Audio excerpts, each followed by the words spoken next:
Okay, we're live. Gonna start this.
Sound off in the chat if you're there.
Oh, I see someone.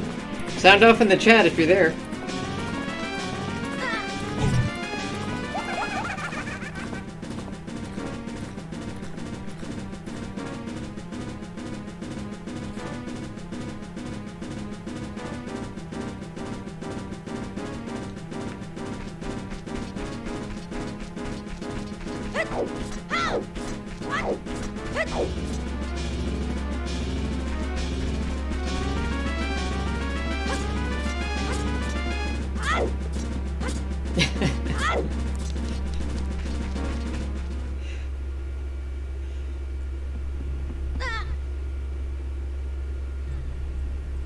I understand he had a little bit of a time as an adult, but suddenly learning gymnastics is a bit odd.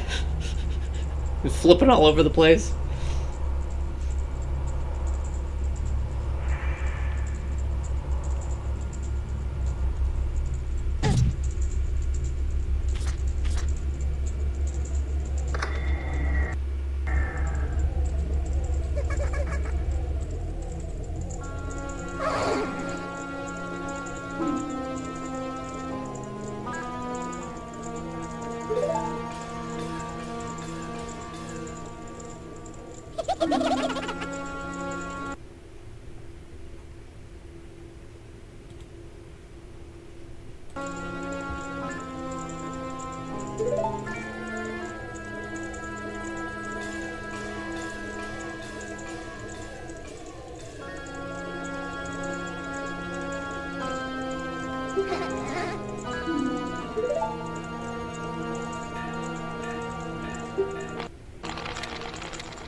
I didn't know fairies could growl.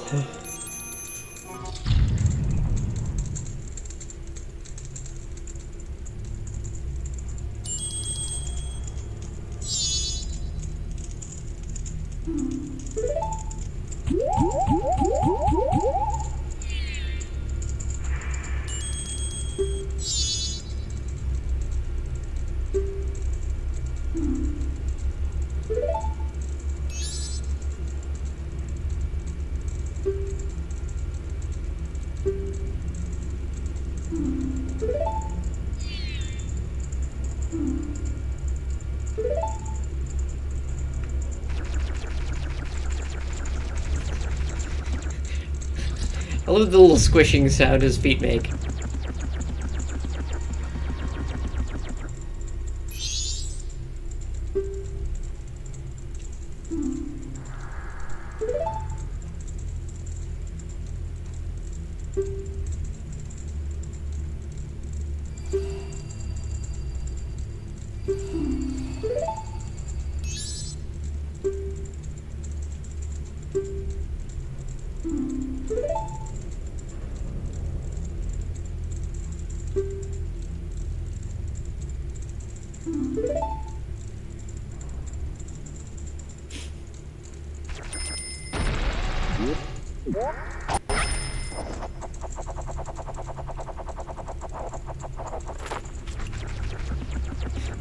I mean, crying out loud, it's not really that much of a surprise or wonder that he's slightly hesitant to help her out. Your best friend just turned me into a little wooden boy. I've gone full Pinocchio. And you want my help. Okay.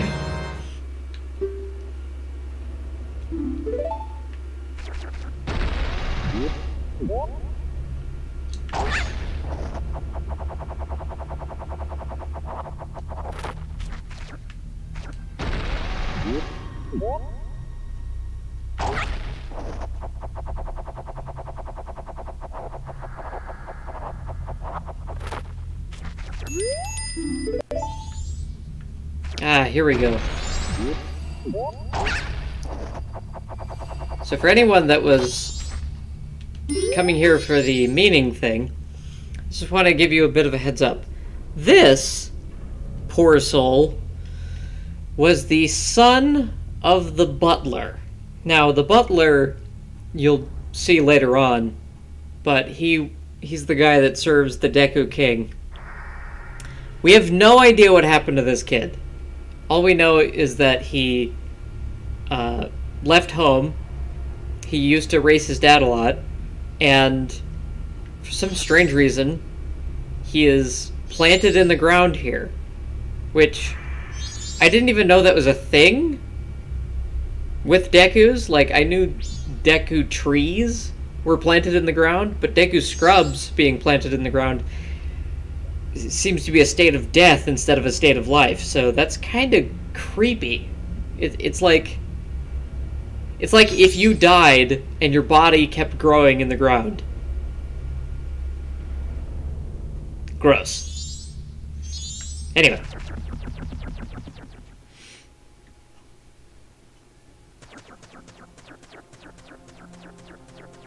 Ugh. And here we see the odd transition that... Well, there's two odd transitions. First, it was the falling down the in the trunk.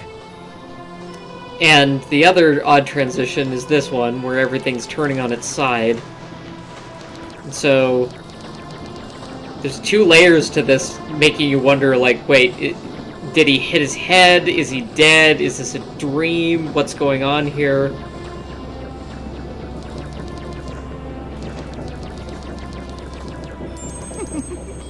Lots of odd questions.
You look weird, and we just met. Help me out! The heck is wrong with these people? Like, I understand being trusting, but that's a little bit much.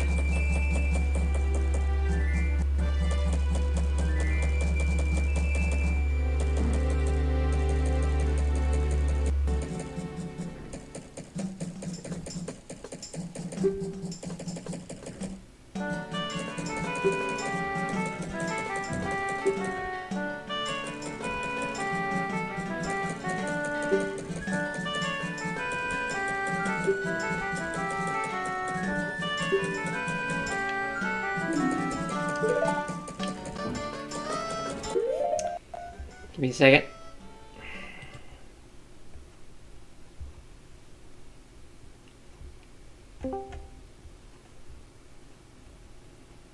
Hey, Shane! Hi, Kevin. How are you? I'm good. Are you seeing the stream right now? I don't. Where are you streaming? I'm on YouTube. I've got it shared in I think the promos.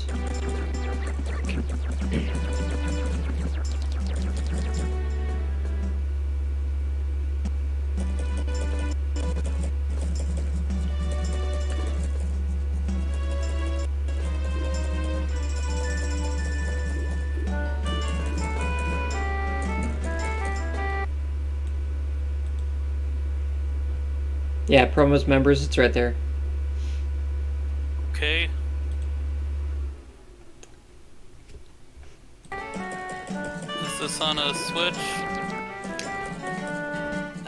No, this is emulated, and I own the cartridge, so that's legal.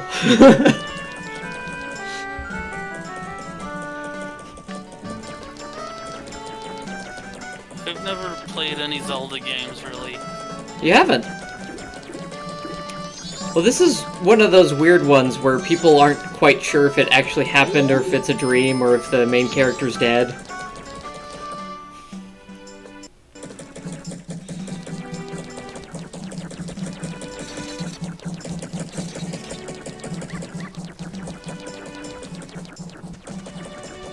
It focuses a lot on that, I think, is it Joseph Campbell? We are the masks we wear.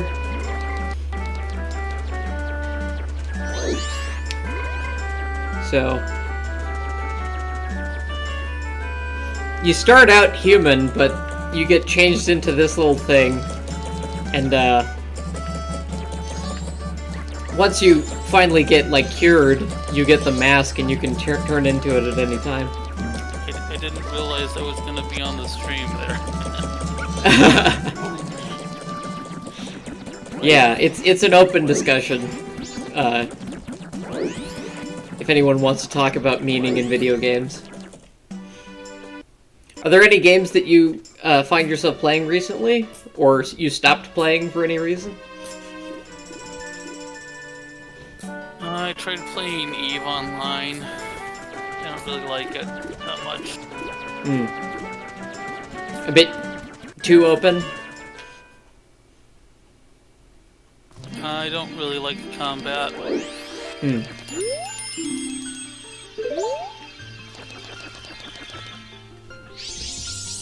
Here's a bit of an aesthetic question.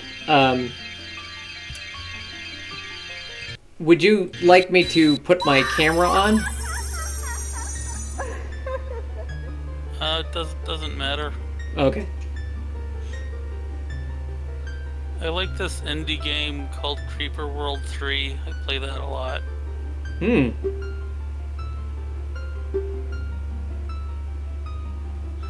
don't really look for meaning in my video games. Yeah.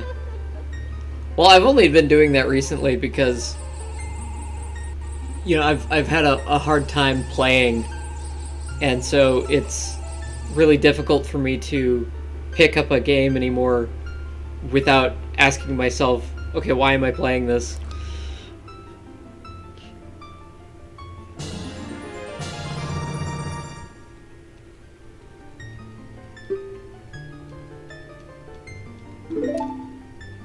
Recently, this guy, Undying Nephilim, started taking the... Well, not recently. He's been doing it for 10 years, but he took the Legend of Zelda timeline stuff, which is all convoluted and ridiculous, and started making a coherent storyline.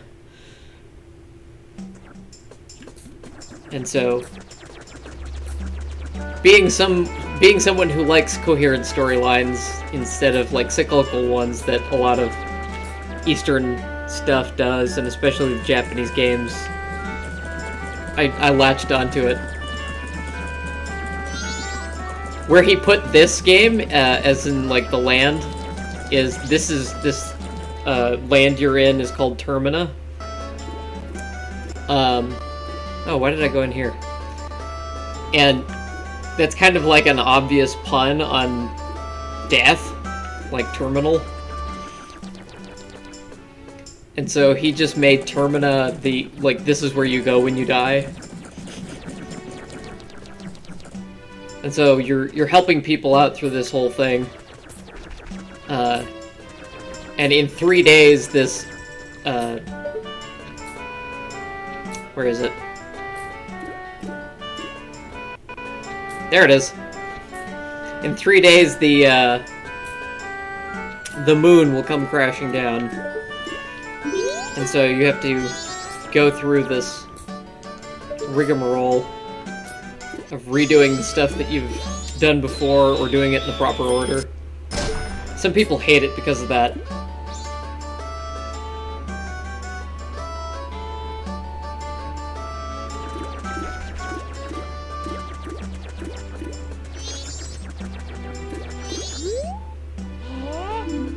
Yeah, I can't really watch the stream and talk in here because there's like a delay on the stream. Mm-hmm. And then I hear it twice. Oh, okay. So I stopped watching the stream. Alright. How's Phoenix? How's Phoenix?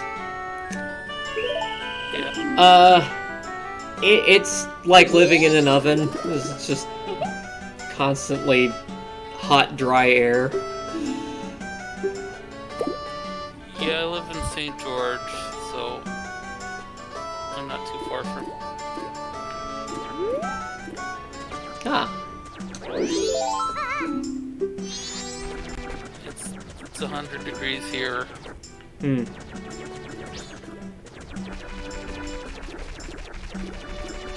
Yeah, my mom's been trying to start a garden, and it seems like the wrong time to do it. Because all of the ground is extremely dry.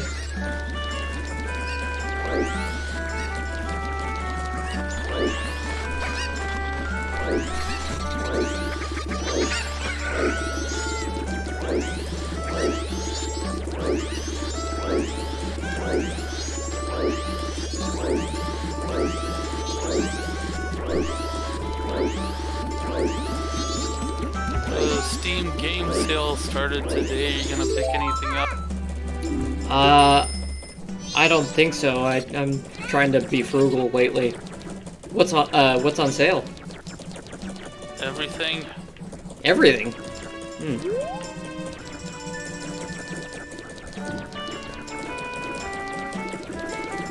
Hello, other chick. Hello, Shane. Shane the Fool. I took your name and used it on ThinkSpot, except not the Holy Fool. I'm not the Holy Fool. Okay, no worries. Hey Shane, how you doing? Oh, I'm doing good. I'm doing good. Just, thinking I got some, schoolwork, I gotta do, and then, yeah, just hanging out at the moment. Thinking about stuff. You watching the stream? I'm not watching the stream. I'm on the voice chat. Oh, okay. Jump on the stream. One more. Where is that kid?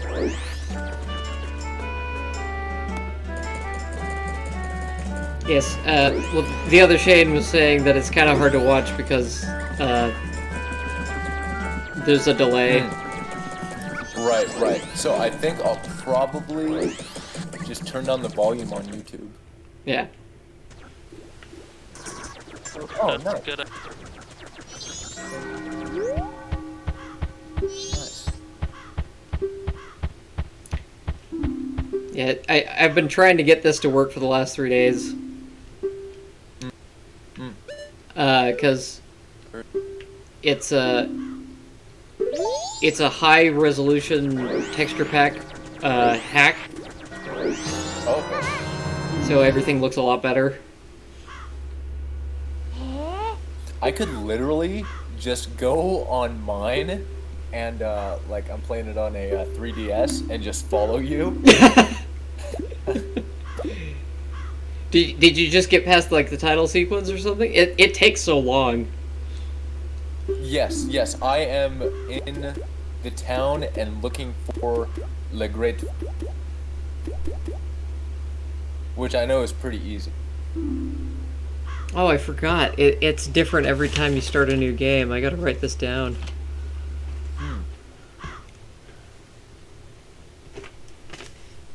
You just started in what? Just starting, I got in and they're telling me I'm trying to find the Great Fairy, and so I'm asking kids and they're pointing me towards like north clock tower. Oh yeah, that's this place. This little green patch. Okay. She's just up the hill here. 5, Okay. 4, 1, 2, 3.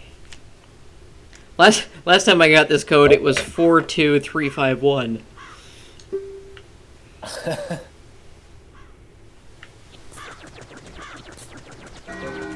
That's the combination an idiot puts on his luggage. My gosh, that's the combination I have on my luggage. Spaceballs is awesome.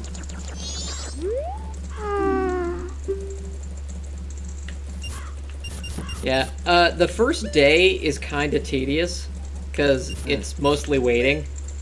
Yeah. Lining things up. Yeah. You can do other things while you're waiting, but it's kind of I don't know, pointless unless you're just going around and getting money.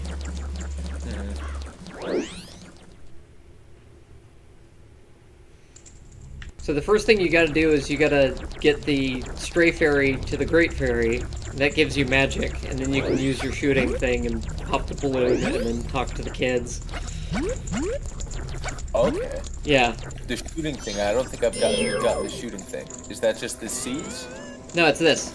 You'll see the.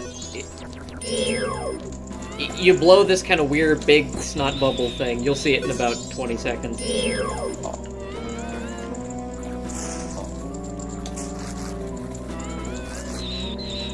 Okay, come on.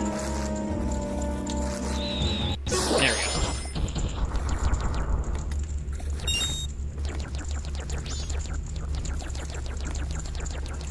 Yeah, it's the weird utility thing that you can kind of get in the beginning. It's useful sometimes. Other times you just wish that you had the bow and arrow, which thankfully you get very soon. Not soon, but like early in the game. Okay. Now this is one of the places where you can really see like the graphics getting so much better because it's a really beautiful place. Yeah. The observatory.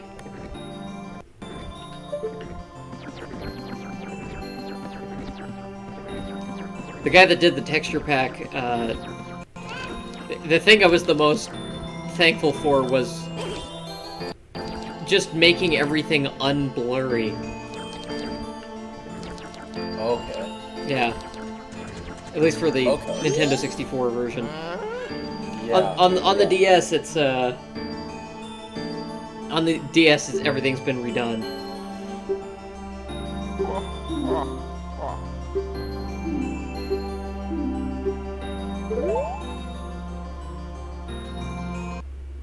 Hello.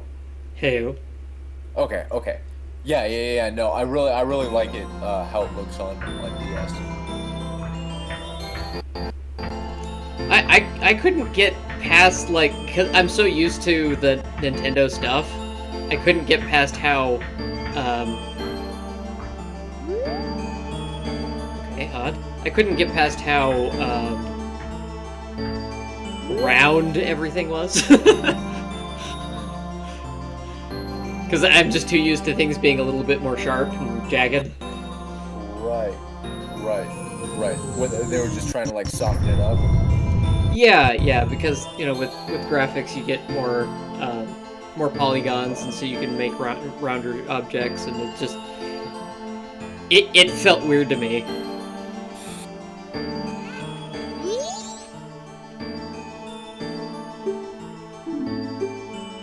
So, did you have any time to watch any of that? Oh, I did not yet. Okay. I did not yet. I've just been, busy with some things, but I'll check it out, hopefully before we talk. Yeah. Well, to give some kind of like context, so with the way that that guy treats the lore, Ocarina of Time basically lays out Genesis, I guess I would say, where this is kind of, I guess, Revelations. It's because the idea behind what he's trying to do there is that they've got the whole creation story from Ocarina of Time, where the three goddesses make the Triforce and the planet and the sky and all that stuff. Where this place is called Termina. So it's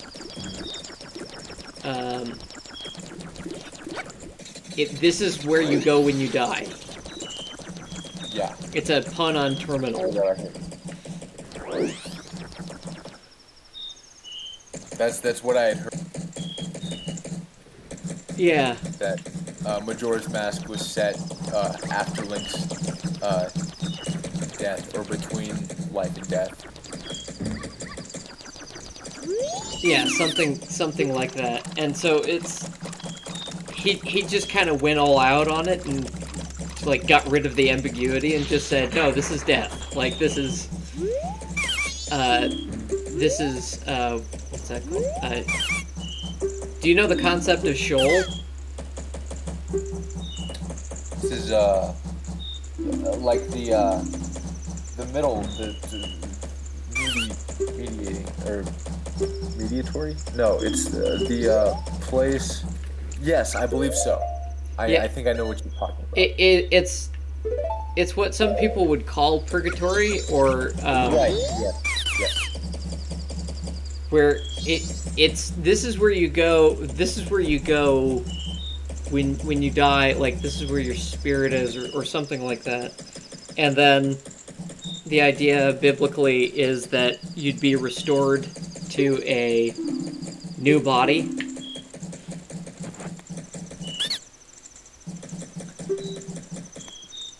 Where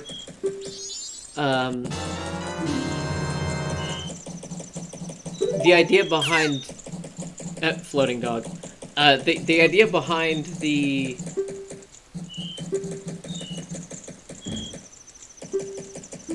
I think it's called Hyrule Conquest.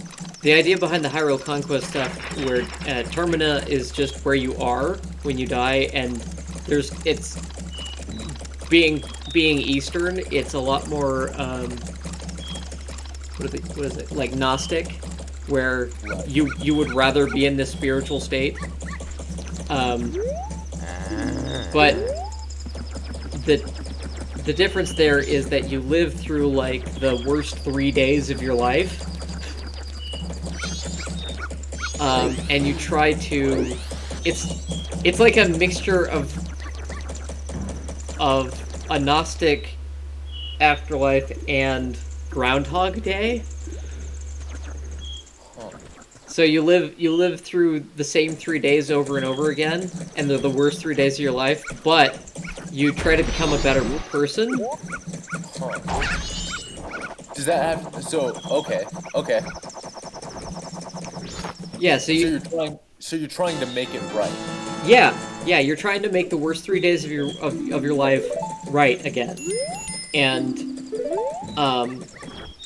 so like I'm on their Discord, and I just had a discussion with some of the guys today, and I was trying to hash this out, and I said, okay, so what is the ultimate goal? Like, what are you trying to get towards at the end of that? And they said, oh, you want your 4th day. So I was like, huh, interesting, because at the end of this game, you get to the 4th day. So either you win, or the giant moon in the sky smacks into the earth and everything dies.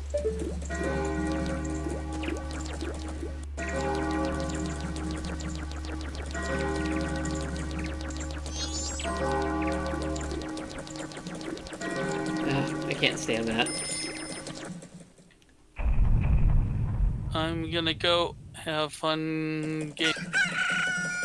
See ya. Yeah. Yeah. Wait, so I thought you cut out there for a second. Oh, what? When you were saying that either you win, or you said either you win or the moon falls on you. Yeah, either you win or the moon falls on Termina and it destroys the entire place. Right. Right. And naturally, there's a like big game over screen there, and like a huge like wave of fire, and it's just terrifying. But let's see. I'm trying to find things to do because all I have to do right now is wait. My thought was, what if? Okay, so you have your idea of a good day and a bad day, right? But what if, when it said you're going through your 3 worst days, like it took you to a day that you thought was good, that for some reason the universe, like on some level, like you just misunderstand what makes a good day? I don't know. Oh, yeah, I think I know what you mean. Yeah, so if it was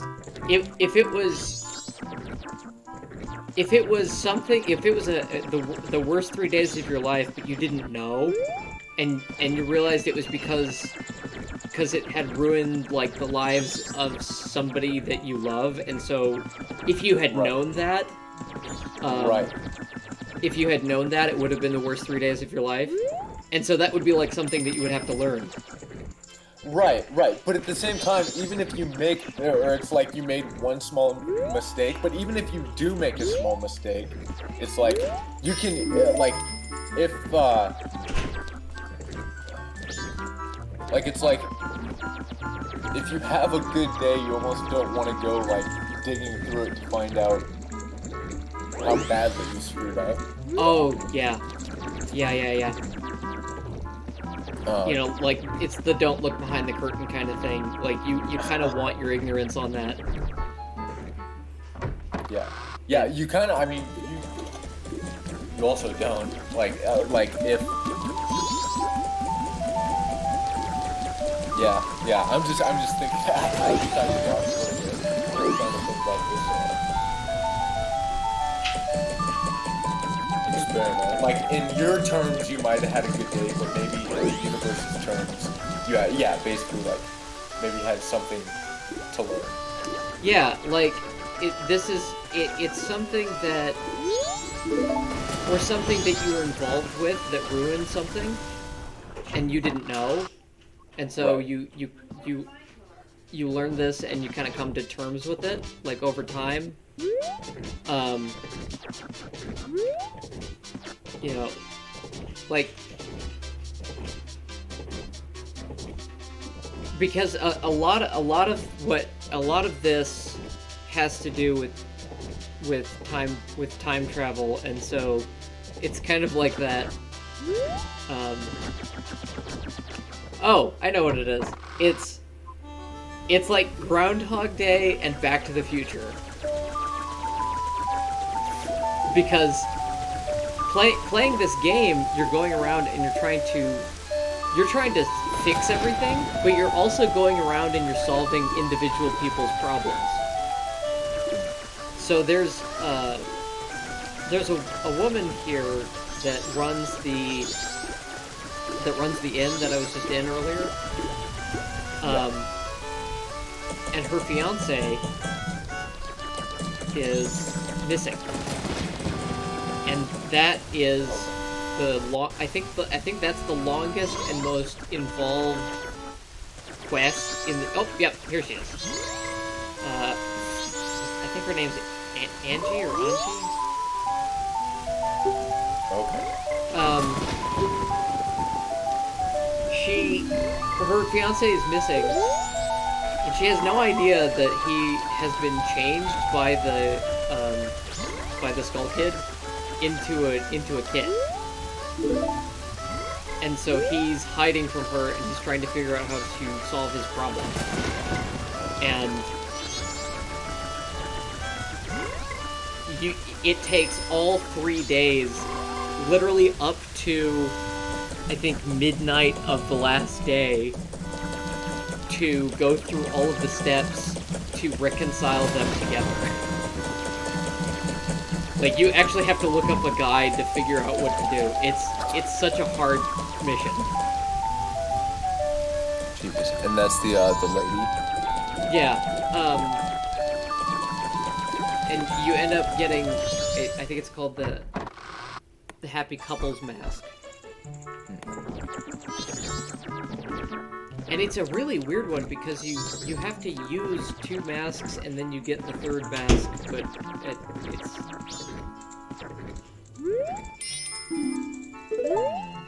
Yeah. But I told the Holy Fool earlier, this is kind of based on, I think it's Joseph Campbell. We are the masks we wear. Oh, right. And so, like, you've seen the mask screen. This whole thing gets filled up.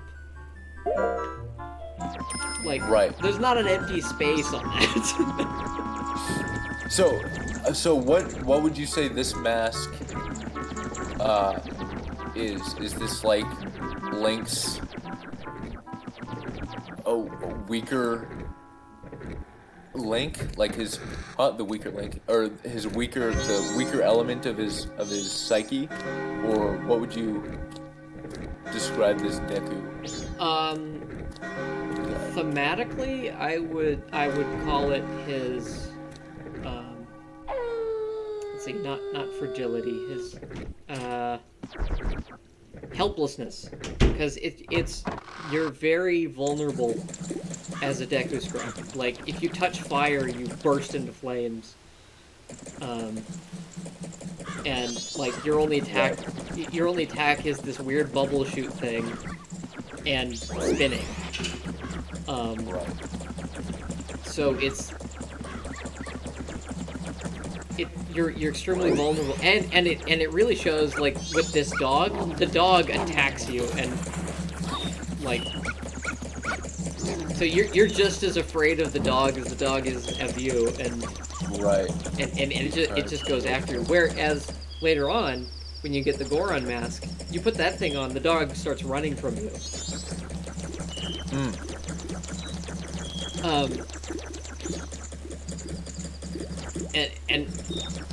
Okay, that's cool. I mean, that's really, like, that's actually really interesting. Yeah, the masks all have a kind of function to them, and you see them interact in the world. The difference is, though, that you get the Deku mask, and you're not sure how you got it, outside of when you're initially healed. Because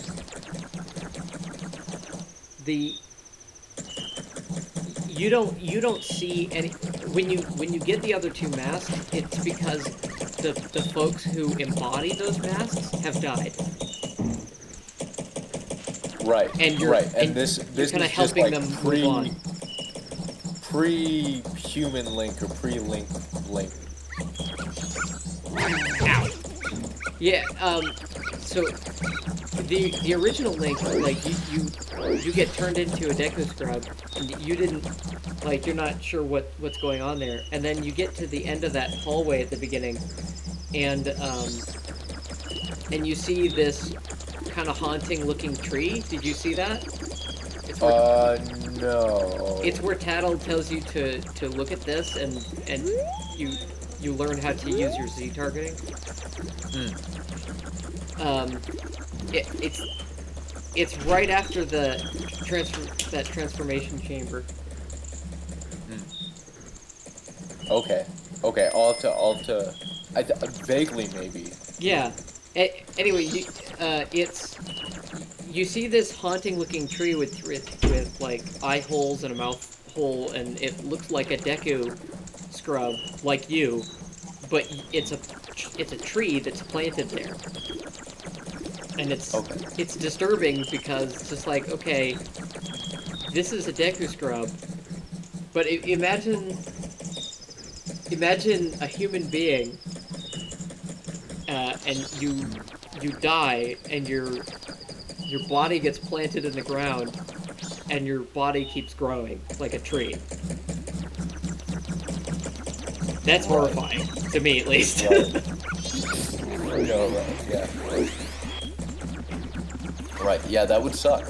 Yeah, and so you kind of got this like constant visage of you being around. Yeah, yeah, I don't know how bad would it suck to be... Wait, so was there anything wrong with the tree, or you're just a tree? Oh no, it's so the Deku Scrub's like the Deku Scrubs are kind of a confusing creature because it's like a living, moving plant creature. But you look at the Deku tree from Ocarina of Time, and then the small one at the end of that game, the Deku Sprout, and they're living, but they're planted trees. And so it's like, okay, but when a Deku Scrub dies, in however that Deku Scrub died, he's planted in the ground. And he's not alive. So it's just like, okay, so what's the difference? Right. Well, just that they're moving, right? Mm-hmm. And so there's a different kind of ways of being alive there, because you look at the Deku trees, and it's almost like they have human-like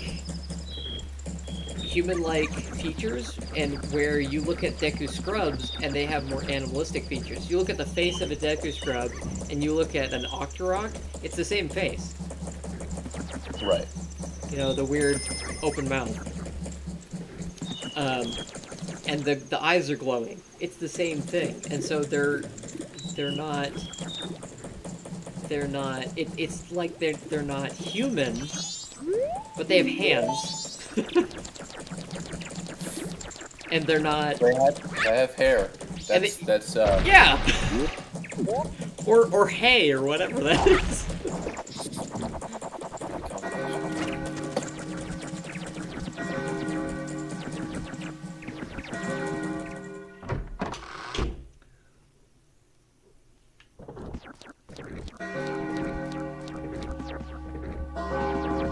Yeah, Deku Scrubs are peculiar little creatures. Mm-hmm. And oh gosh, that's just terrifying. I forgot you've got a different kind of a different morning sound every day. So it just gave me a zoom up of the masks. Yeah, you can see it there.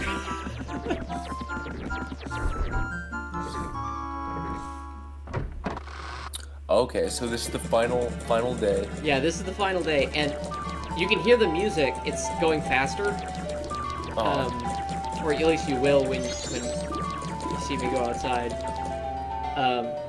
Okay. And you'll hear this creepy like undertone going on. Gotcha. And the moon is way closer.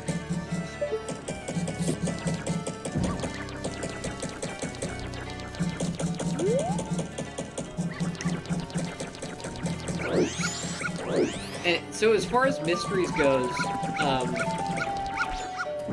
the only mystery I have is what happened to the Deku Scrub at the beginning of the game.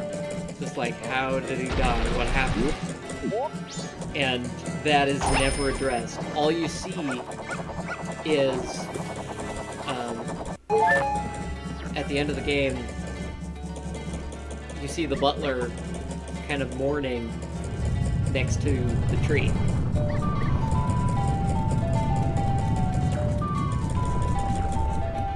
And like that's like the final scene of the game. Like everybody else has this kind of thing where you've helped them out, and it's almost like the butler's the only one that you couldn't really help out. Even though part of your interaction with him is you go on a race with him for one of the masks, and he says, Is time going by faster right now? "No, that's a the time isn't going faster, but I think the clock is. I think that's just to make it feel more unnerving, as well as the music is going faster. But later on, when we get the Ocarina of Time back, it has 3 settings. You can go back to the first day, or you can play each note twice, and that'll play the song of double time, and that will make the time actually move faster.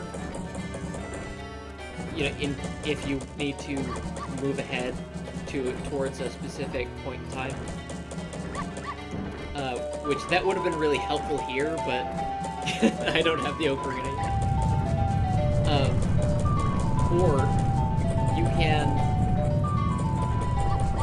you can play the song backwards, and it makes time go half as fast if you really need to be precise on your schedule, or you want to slow it down, where you're in the middle of a dungeon and you don't want to run out of time. Because I did a test run the other day, and I did that. I was in the middle of the forest temple, and it was like nearing the end of the second day, and it was like, oh, I have no time. So I had to redo that. No, I wasn't in the middle of the forest temple. I was in the middle of the mission where you get to the forest temple. So I had to get to the forest temple, open up the fast travel spot, and then go back to the first day, and then fast travel there. So I had all 3 days to get the temple done. Okay. Yeah. So the time limit really makes you think, like, how do I do this in the best way? It's kind of a speedrunner's crash course. If you want to learn how to do things faster and faster, or in the right order.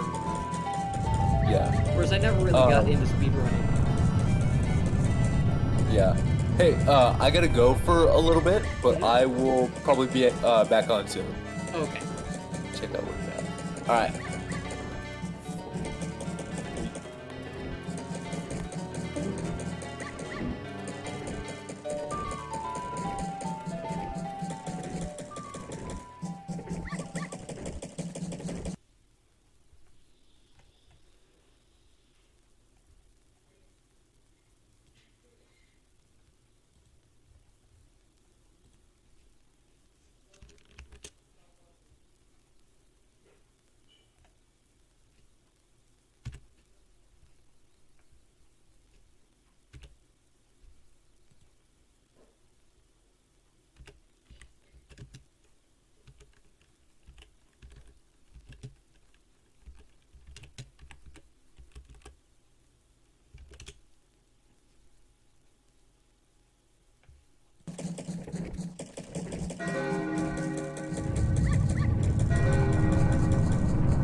dear. Where's the music?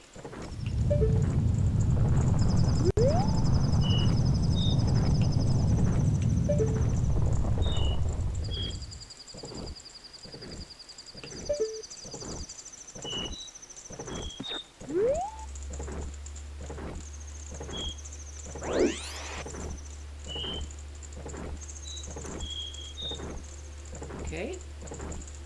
9 o'clock.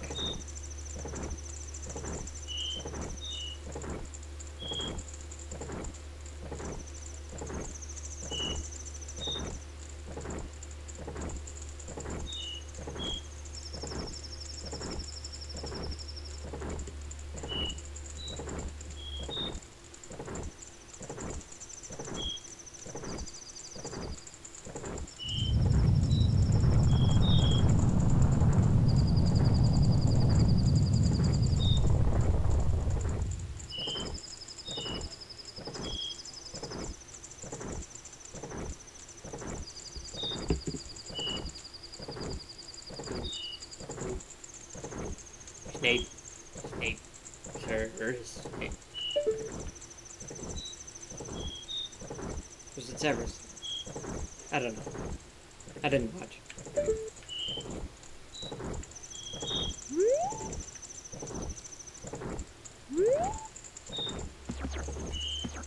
Can we just take a moment to appreciate how high definition these textures are?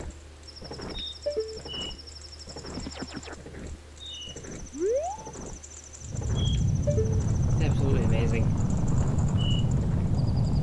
Like, even the light. Ooh.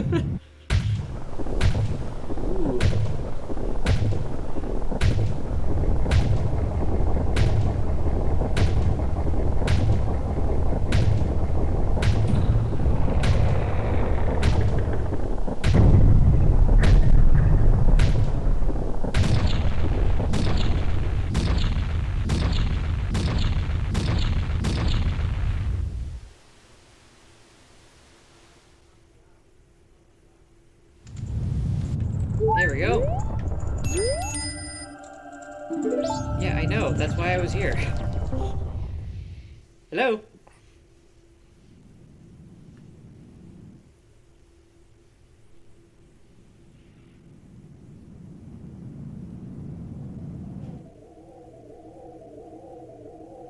Ah, okay. Maybe now I can hear. Hey, Charlie. What's going on? Hey. I'm good. Shane just popped off for a second. He's gonna be back.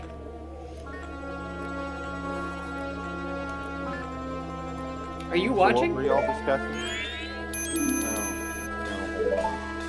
No. We're discussing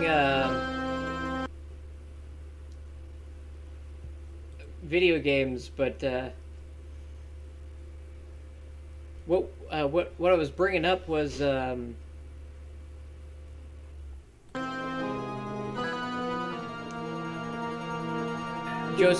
think it's Joseph Campbell. We are the masks we wear, and so because that's kind of the theme of this game.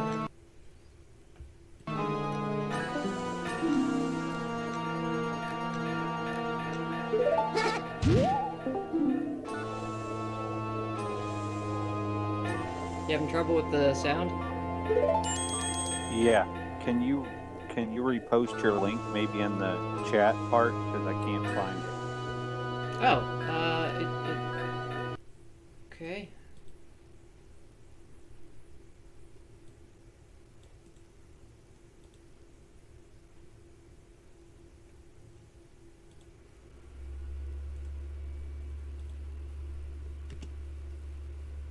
There we go.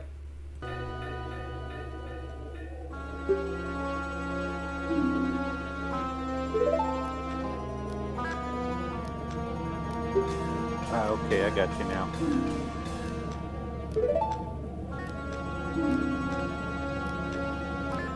You can probably see the mask that he's wearing.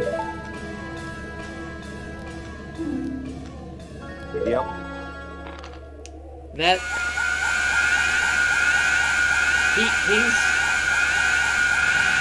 kind of like a forest spirit. Like, so they're called skull kids. They're kids that got lost in the lost woods, but they're kind of almost harmless and they're kind of trickstery.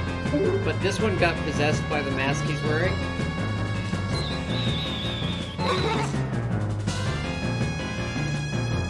And that mask just happens to be like the ultimate evil that is known in the Legend of Zelda universe. And so what it's trying to do is bring the moon down to destroy the world.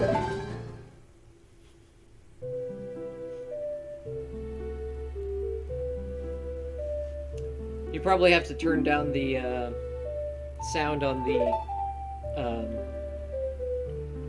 the video itself, because you'll be hearing me and yourself twice. I don't know if I can do that from my phone.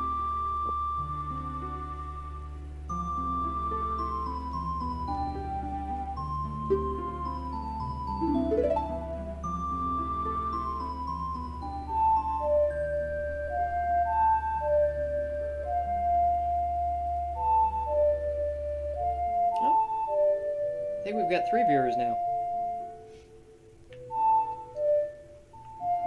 Yeah, if I turn it down on there, I can't. Yeah, I can only turn it down on one or the other. Oh, okay. Well, I hope it's not too distracting. Nah, it's fine.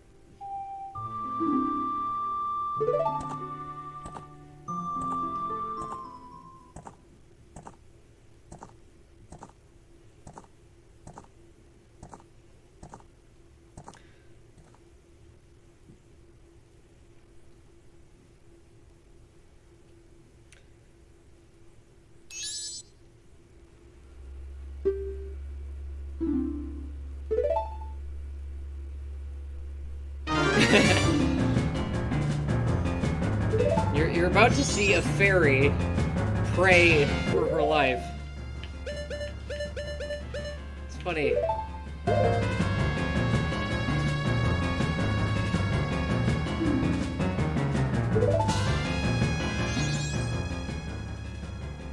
so... Okay. There we go. Now I've got some autonomy. This game takes a while to start up. I don't even know how long I've been playing. An hour. I've been playing an hour, and this is the beginning of the game.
bless you.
Well, I think I screwed up that run.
Nope, okay, everything's fine. Worried for a second. There we go.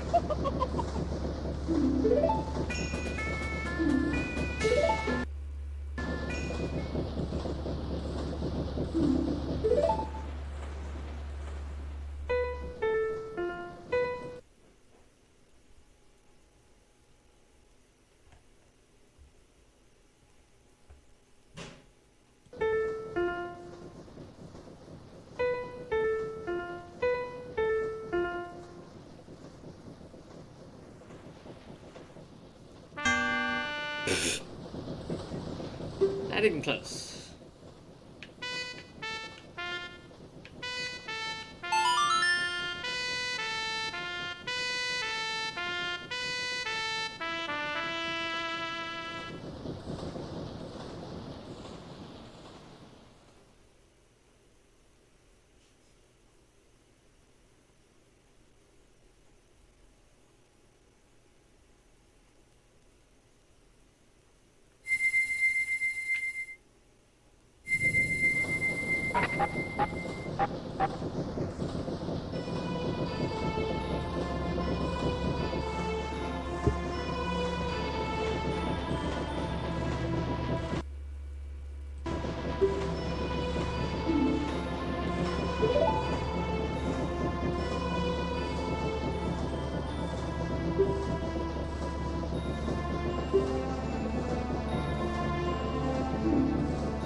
One left.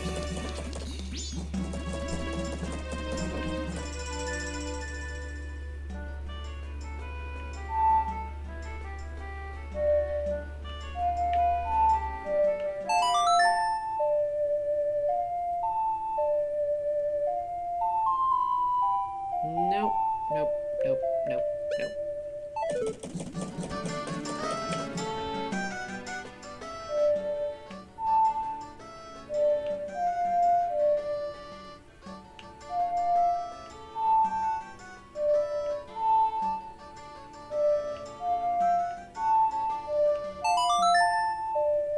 There we go. Nope, nope. Okay, so the first one is down.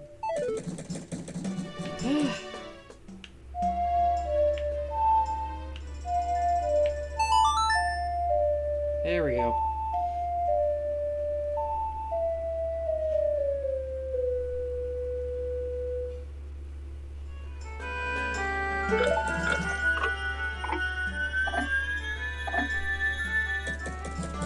There. I actually have time. Let's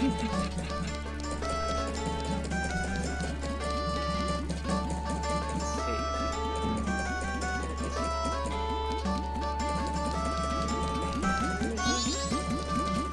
No, that's more.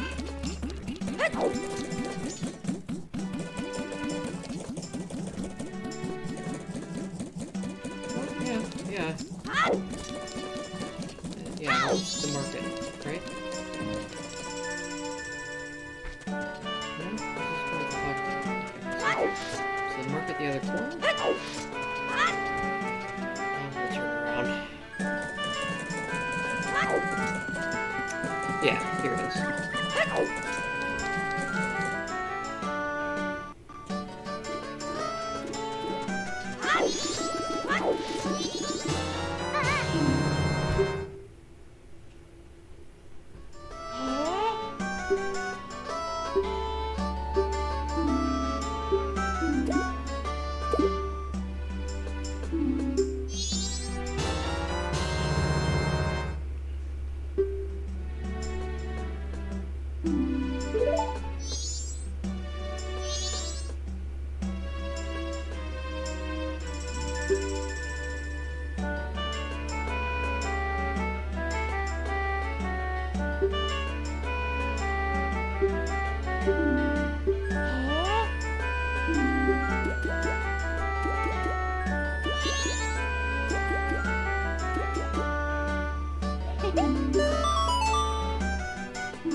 I don't believe we have.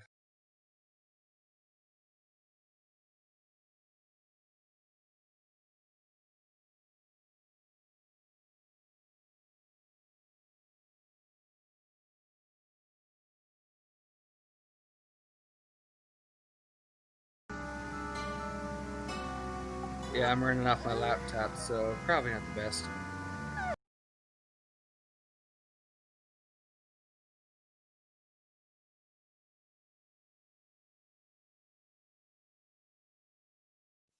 Kevin? Kevin, I'm Brad. Nice to meet you, buddy.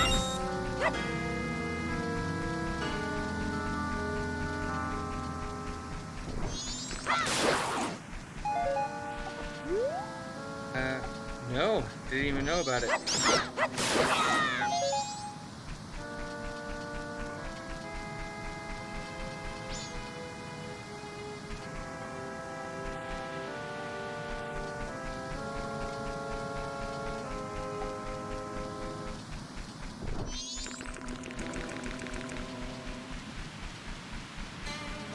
Is there a stream going on right now?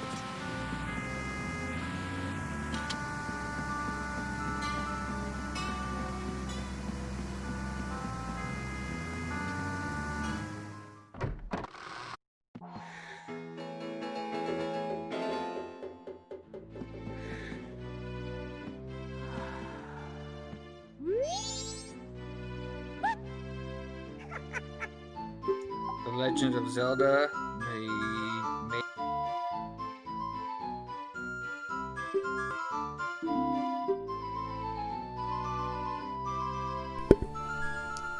There we go. Probably hear me better.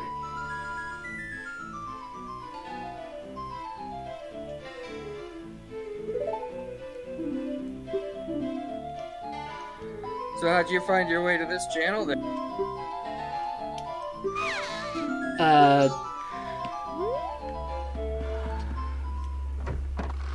You mean Bridges of Meaning? Or Paul's?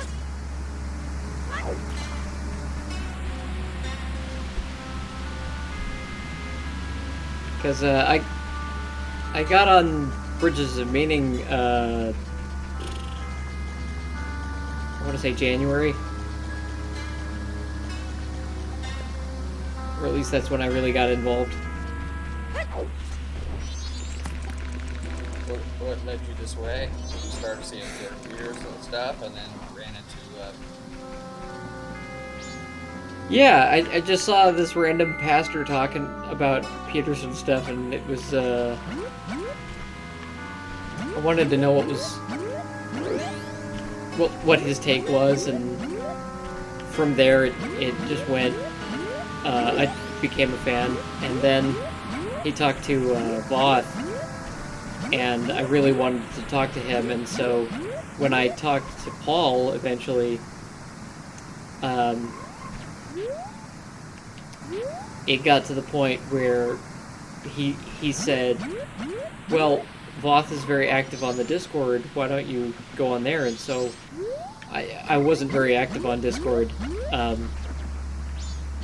beforehand. So the idea had never really occurred to me.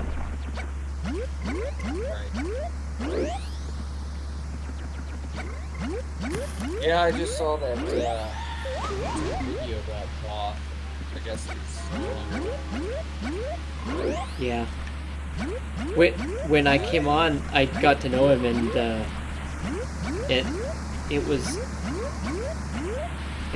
we really got to know each other. Like, we were working on each other's projects and helping each other out. And so when we lost him, I was just like, I had just made a best friend and lost him in like a couple of months. It was a huge shock. yeah. So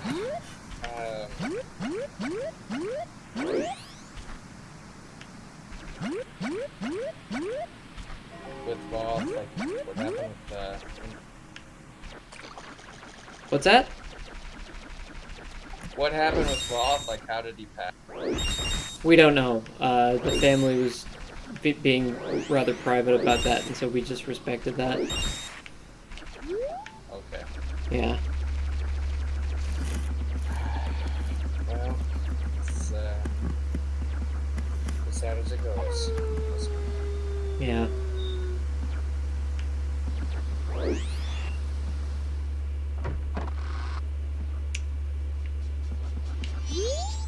Are you gonna still continue on what you were doing? Yeah.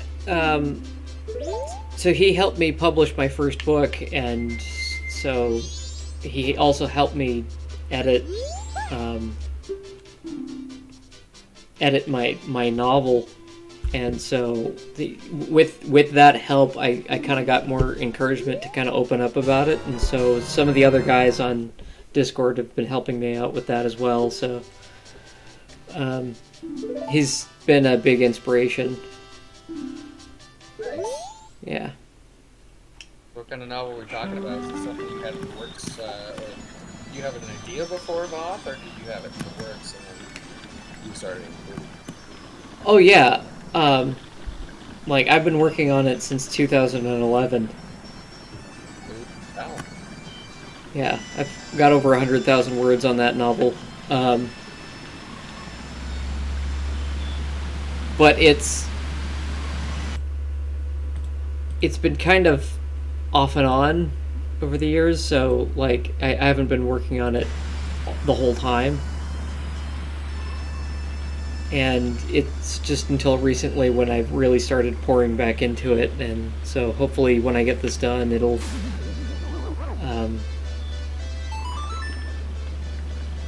have some fruit. Right. That's pretty cool. Hmm. Very cool. So what brought you to the Discord? Sorry, what did you say? Did you finish it? So like the novel is complete? No, but I'm getting help by one of the guys. Charlie goes under Thought Journey. He knew Voth for 3 years, and he's been really helping me out by proofreading and stuff like that. Those things. That's cool. Yeah.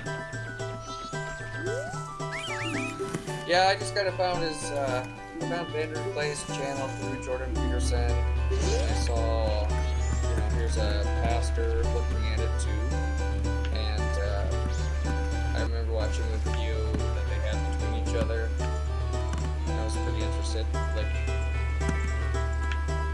really interested in Jordan Peterson. Started getting interested in Vanderplay because he was making good points about how do you continue this on. Mm-hmm. And then I don't know. I just kind of paid attention to his videos. Like, it's kind of tough because Vanderplay like makes long videos. And Yeah. Kind of, like, so it's kind of like, okay, I'm gonna pick and choose this because I don't have that much time. But I've always found him very well rounded and very centered as he went through things. And then I saw that he had a Discord, and I was like, oh, I might as well check it out, see what's going on there. You know, just more information and maybe some connection. So Yeah. Nothing too spectacular.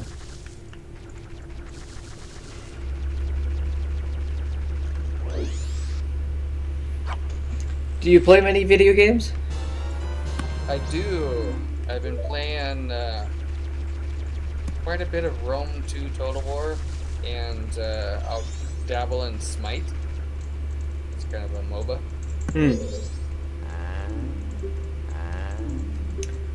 Well, you might be interested in what I've been talking about recently. Is have you heard of Hyrule Total War? Say it again? Have you heard of Hyrule Total War? I have not. So, a guy took the Legend of Zelda assets and kind of modeled them onto Total War and made a really good game out of it. There's a mod off of a Total War game? Yeah, but he started running into issues with Total War itself, and so he's been moving it over to 0 AD, which is a free RTS.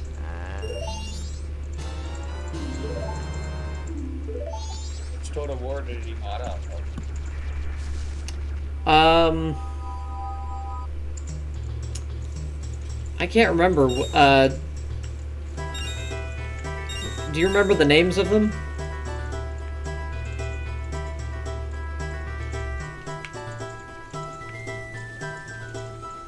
Let's see, was it Crusader Kings? Sorry, what'd you say? Was it Medieval 2 that you modded off of, or Attila?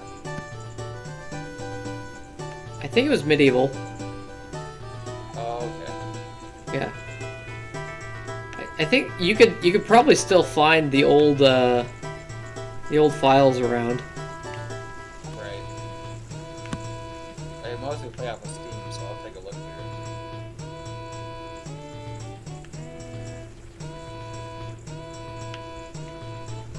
So, you wrote 10,000 words on a novel, huh, Kevin? 100,000 words. Yeah, it's. 100,000 words? Oh, my apologies, I said 10,000. Oh no, yeah, 100,000 words. It's been a labor of frustration. Oh, jeez. Yeah,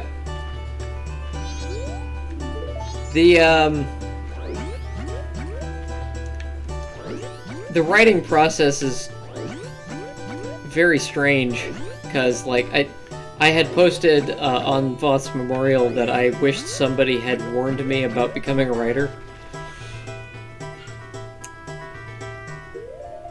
Because the worlds that you create are real. Like, in your head. Like, you end up kind of living through the lives of your characters and going through their traumas. So, it affects you. Right, they're an outlet. Yeah. Well, that's very impressive. I have to say, hands down, like, very impressive. Thank you. Absolutely. I've been going through the refining process with Charlie, and it's been very rewarding because, you know, having somebody kind of bounce my thoughts off of is relatively new. Because even though Voth contributed, he only contributed one chapter at a time because I was being very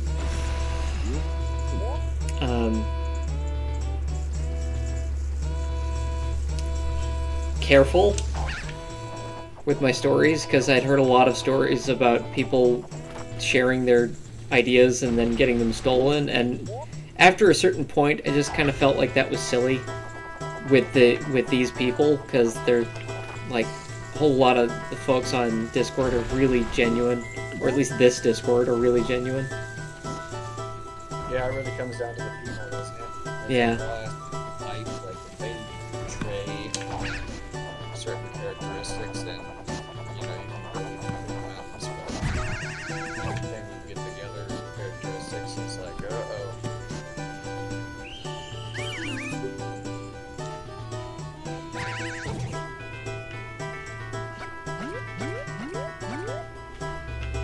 Yeah, I got a good friend of mine with the deployed records with me.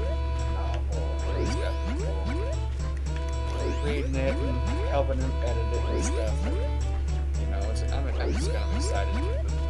I don't even care if it becomes big.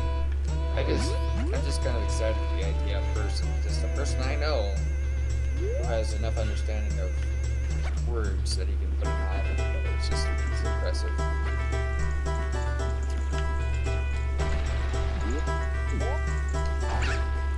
Yeah, the journey I've kind of been through is more like face planting into it. Face planting into it? Is that what you said? Yeah, not so much like learning how to do it and that kind of stuff. It's just like it wasn't academic. I feel like you have the skills to do one, or were you learning as you went, or how did that whole feeling go? Yeah, it was a learning as I went kind of thing, and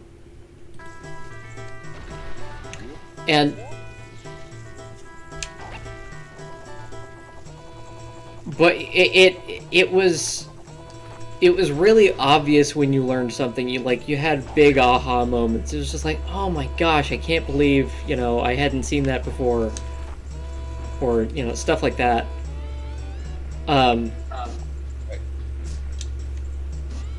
What's that?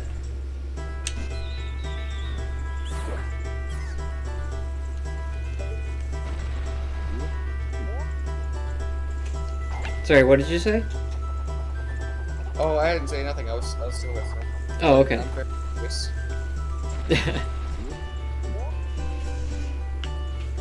Yeah, it's been very eye-opening. I've really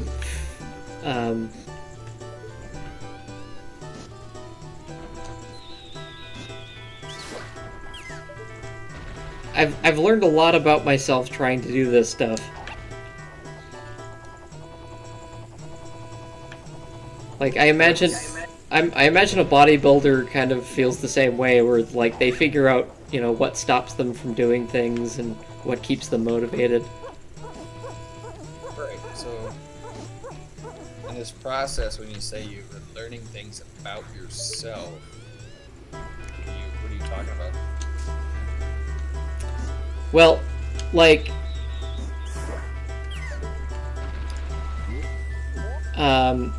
what excuses would I tell myself when I don't get any work done that day? Or, you know, am I letting myself off the hook for you know, silly things, that kind of thing. But also, on the other side, you know, with going through this story, I'm seeing how much of myself I'm putting in the characters as well. So there's a like a physical learning and a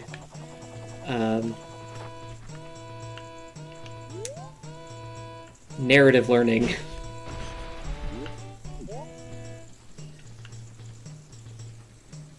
Like, I can see the frustrations that I have being put into a specific character and his arc, and certain relationships lining up, and like, oh, like, I didn't see that before, but you know, when Charlie read it all out and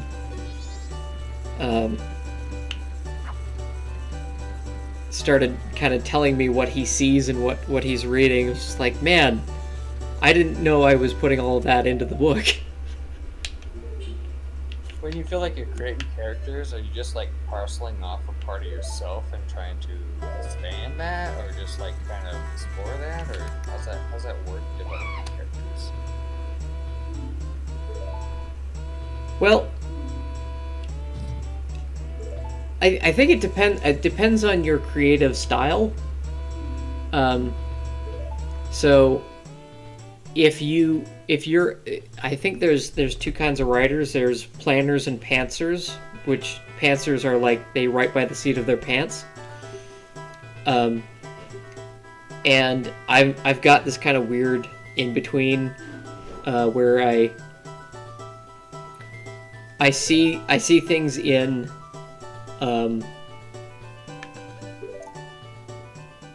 kind of movie scenes, where I'm like, okay, I want this scene to happen and this scene to happen, but like I don't know the connection in between, and so I'll write out those scenes, and then I'll put them in order, and then it's the writing in between the scenes where all the story gets fleshed out, and so that's where I've kind of seen the characters kind of come to life, and in trying to make the characters different, I've seen what part of them, what part of me they are.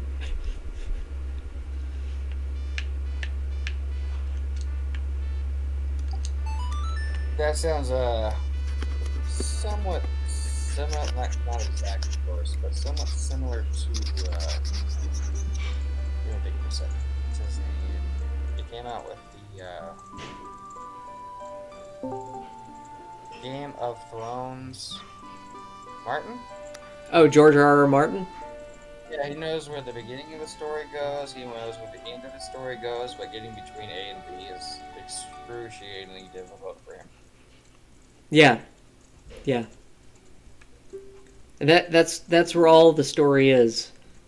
And exactly, and I've watched him express like his frustration, mm-hmm. about why he has such a hard time getting from A to B, and I'm just like, yeah, that would be so tough. Like, you have snippets that like, this is the story I want to tell, but trying to smoothly create a path, that's gotta be frustrating. It is. Well, and then you start seeing how much more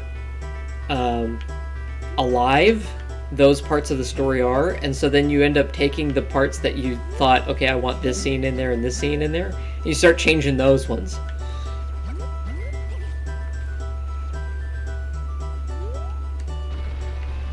Like, I've changed the beginning and the end of my story several times, but the core of it is still the same.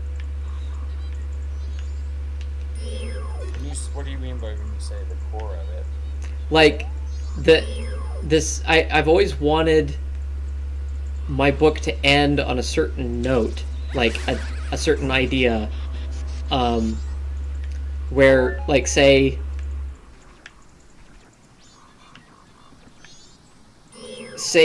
Star Wars, you know, he's always got this idea that he wants it to end with the Death Star blowing up, but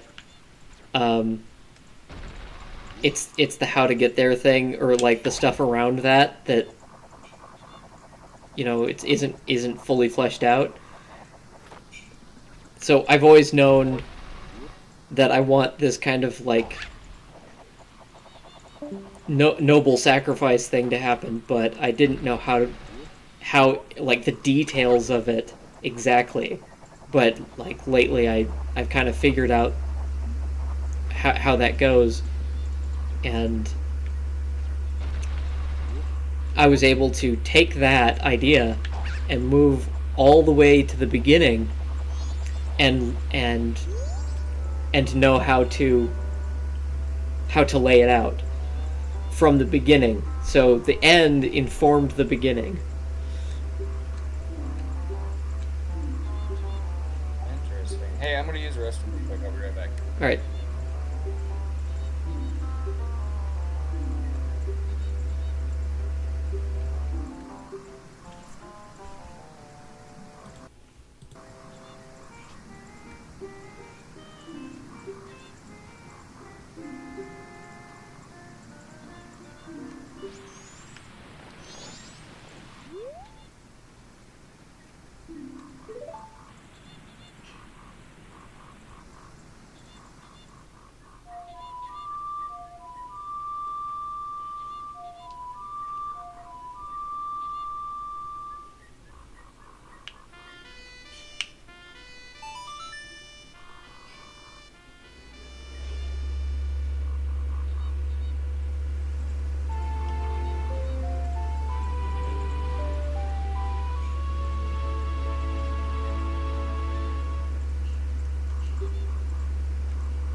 All right, I'm back. Welcome back. Yeah, dude. Well, that's really cool, man. Like, you kind of like, yeah, it must have always had a desire to write something. Like, what kind of kicked you over the ledge to have the bravery to attempt to finish one? Well, so I had this idea in high school. Like, I had always kind of been coming up with random stories, but the idea kind of culminated in high school because I had met my best friend and we kind of talked about it back and forth. But the kicker was, I thought, well, what if I actually made all of these random stories into one story? And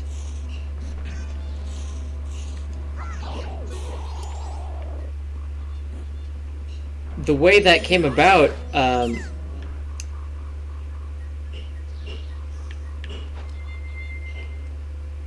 got mad at myself because I was in the middle of a conversation with my best friend, and I said, I can't get these stories out of my head. And he said, well, just write them down. Like it was the easiest thing in the world. And I know, right? yeah, and it's just it was so frustrating. I was like, yeah, sure, fine. Well, and then I was like, okay, so I'd always heard start with action or something. And so I thought about, like, okay, there's this war that happens in the middle of the book, so let's start there. And I wrote a page, like, on that, like, yellow notepad legal paper. And I don't even know where that is anymore, but that's how Find it... that and frame it. What's that? I said you're gonna have to find that page and frame it. Yeah, because that war isn't even in the book anymore.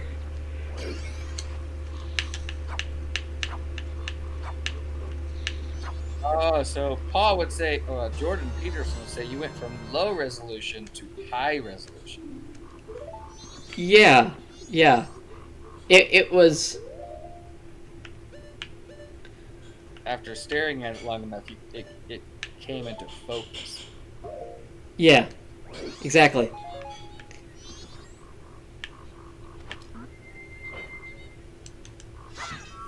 And so the idea, behind it started growing from there, and the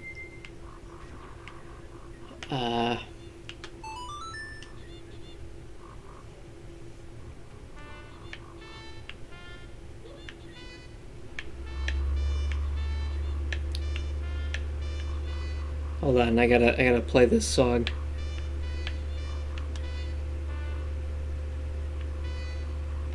Okay, hold on.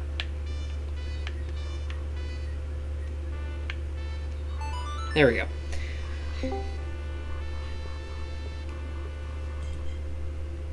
Yeah, so the idea behind it came from all of this random stuff, and so I've known the bullet points of these stories, and have been trying to piece them all together. The problem is the majority of those random stories happens after this entire first book. Oh. Hey, Shane, I don't know if you're saying anything, but I can't hear you, buddy. Okay. So, There Kevin, you are. Hey. I can hear you now.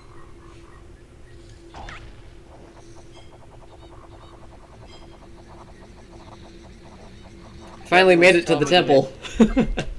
yeah, I didn't catch what you guys were chatting about.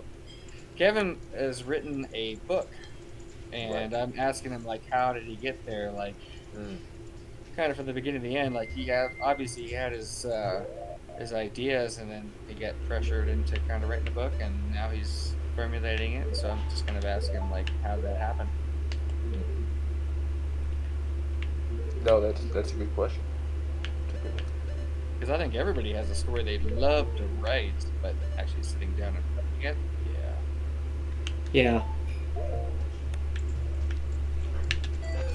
You normally hear that from older folks, but, that's more like their life story.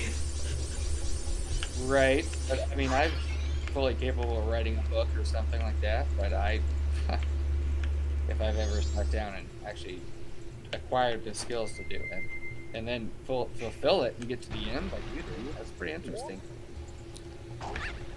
Well, and the frustrating part is that with the end written and knowing all the gaps in between, it's just like I feel like I should be done, but I know I'm not.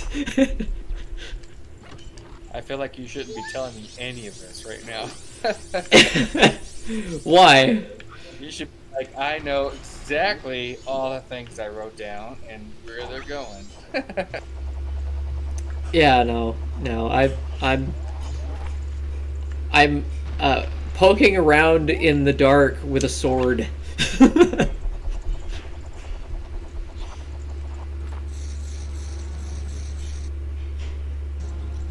That's still pretty cool, buddy. Thank you.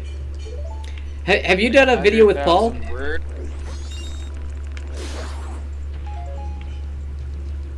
Sorry, did you say something? Did you ask me if I've done a video? Yeah, have you done an interview with Paul? I have not, actually. I've never talked to him in person. I've just kind of watched, I followed him for, I think, the very beginning of his Peterson stuff, like when he started picking it up. Oh, yeah. I was definitely following Peterson and everything Peterson period, and then I saw him, and I'm a Christian man, and I was like, okay, here we go. Here's a pastor. Mm-hmm. And, yeah, I've kind of followed him. I can't say I've been watching all his stuff because he doesn't edit it to shorter things, so it's like I gotta be very particular about what I can watch and when. You know what I mean? Yeah. But I did remember following Voth, and I just saw that video about Voth, and I was just like, it was saddening because I have assumptions what happened. I'm hoping that's not the case, but it's just a little bit sad. Yeah. But, yeah, Paul's stuff has been pretty fantastic, especially in these current American times. Are you in America there, Kevin? Yeah. yeah, with all this stuff going on right now, it's kind of like really would like to get that Christian angle, and I think Paul's kind of been producing it lately, especially with that video he posted about Jesus saying, "Be careful of." How do I want to say this? Be careful of like jumping on the right. I don't know exactly. Jumping on the right page or like what's. Oh, I think it was like, be careful of being on the right side of history. Yes, exactly. Yeah, exactly. Because that is not how you live at all. You Yeah, do not- because history changes. Yeah. Right. So yeah, that was a very good video. I really enjoyed that. Just that idea of trying to expand yourself past just the present and look at the longer.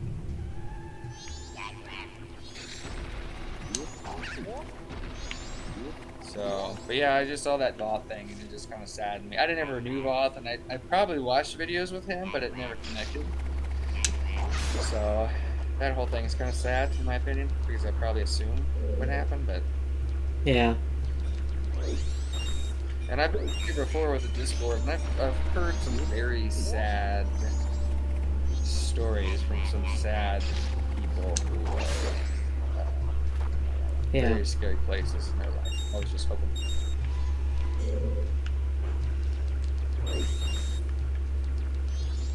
Yeah, we just, I don't know if you heard, but we just got the $1,000 goal to get the family a pecan tree for his memorial. Right. I have not. So, we You said you guys hit the $1,000 goal or made it? yeah, we hit it. We hit the goal. Wow. Yeah. Wow, I don't know. So, That's cool. That's really cool. yeah, they picked up a pecan tree because it was one of the few trees that they think that he wasn't allergic to. Because they felt like if they picked a different kind of tree, it would be kind of awkward. I didn't know he was allergic to trees. Yeah. Well, he was allergic to certain trees. So, I think at the end of his book, he put in a spruce tree because he's allergic to them, and he wanted to show that his characters were, or one of his characters kind of felt like found the tree slightly irritating, because of what it's symbolizing. And I thought for a moment, like, man, it would have been great if they got a spruce, but at the same time it's just like, yeah, but if any of his kids are also allergic the same way, they wouldn't be able to be next to the tree. Right. So that would have been really awkward. And you don't know, can allergies start up later in life? Yes, yeah, some are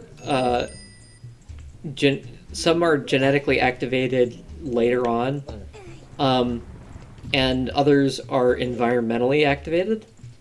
But it's like you can get conditional ones where if you spend, I don't know, it's really weird.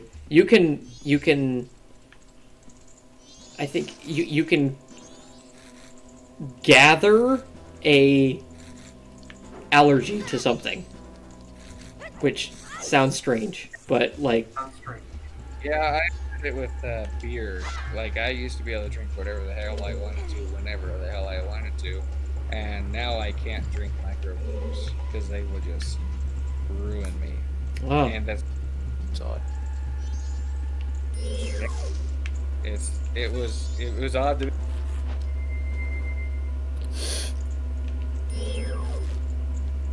You just suddenly can't. You just had a reaction. I was drinking a microbrew bar and it tasted great and everything, but all of a sudden I started feeling like in my stomach it wasn't processing. Like it was just settling in my stomach, and it felt like my stomach was just filling up with this thing, and I couldn't do anything about it. So I had 2 of them, then I stopped and I tried to drink another beer, but I literally had no room. And then I guess I won't have any pride about it. I just farted my way to the Hey, power. which is, yeah, but you're gonna remember that, you know. You're gonna Yeah. remember, like, farting away all night long, going like your body just refused to process it, and that's what I felt like. It just sat in my stomach. It would not go away. Weird. Like I've heard of people having, gut problems with alcohol, but it's that one's new to me. Yeah, this is how I felt at the time, and I mean, I do have I'm a blonde-haired, blue-eyed guy, so I do have some natural inclination to some allergies, obviously, but this was completely new to me because I basically I've tried almost anything I could get a hold of when it came to alcohol once upon a time in my life, so it was a huge surprise when all of a sudden I'm just sitting here with this big old fat gut and I couldn't drink anymore. Like, I couldn't have a sip of water or anything because it just felt like I was over topping. Man.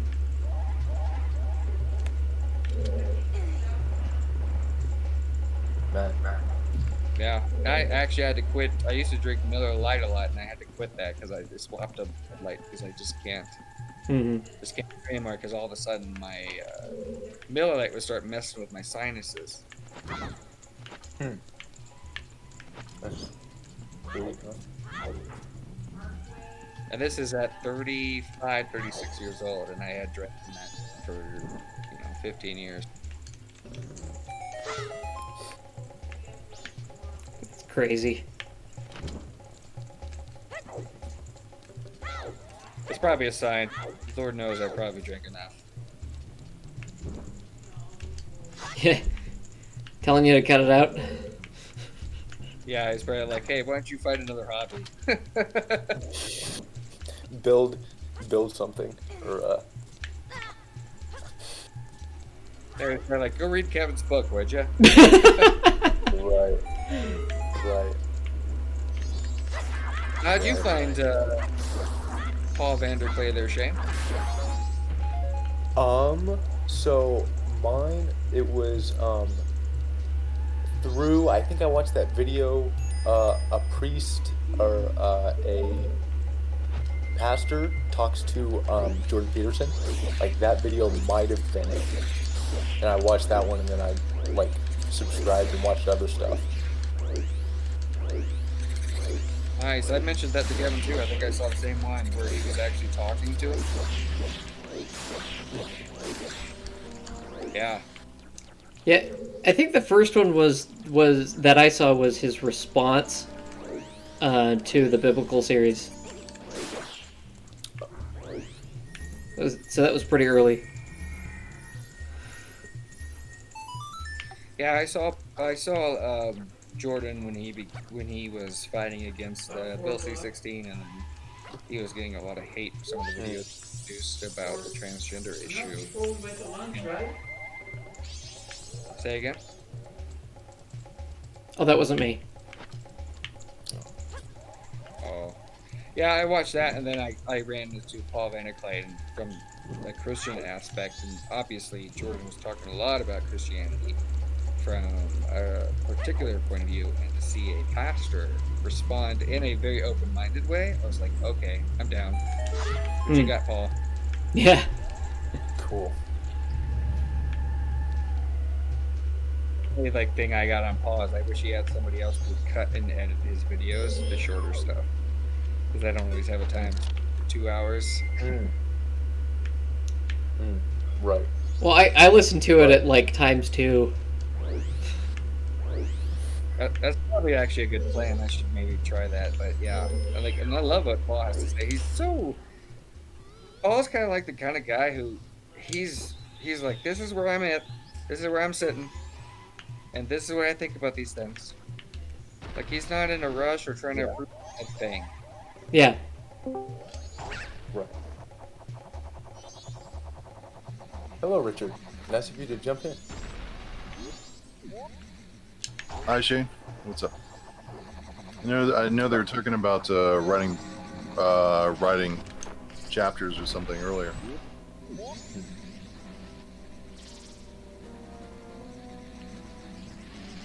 So I was working with a guy in my company that I haven't worked with before, and he's a Catholic Christian, and he's very open about it. We're just kind of talking, and I asked him if he believed in ghosts, and apparently that made him think for like 2 straight days. So what do you guys think about the whole ghost fiasco out there? I think people need something to believe in.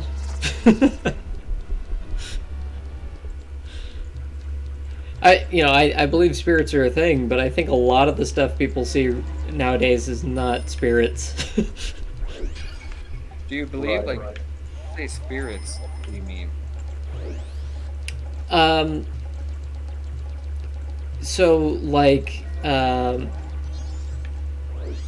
Possession and demons and dark spirits, that kind of thing. I believe that's a thing, but I don't think a lot of these things that people are like videotaping or seeing with their eyes are actually ghosts. Right. Like, it could be, like, one thing I've heard, like, it's not an actual, like, animated thing, it's just a phenomena of matter. Like an or something? Like an energy, yeah. Like a leftover energy of some kind. So that was kind of, like, intriguing idea. And then I also think, oh, man. Yeah, so I'm going to take the materialist stand in this group here. Okay. Yeah, that's what I'm going to stick with.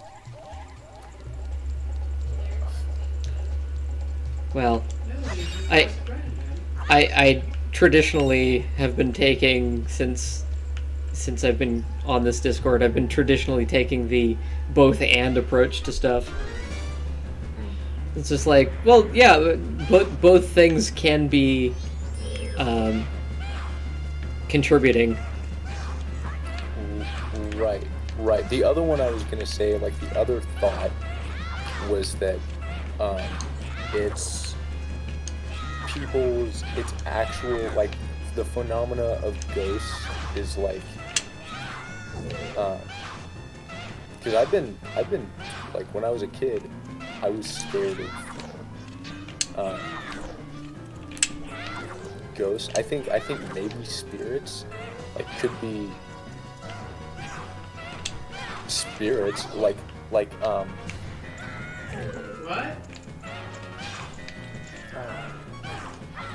I don't know. Ghosts are a weird one. They're a funny one. They're like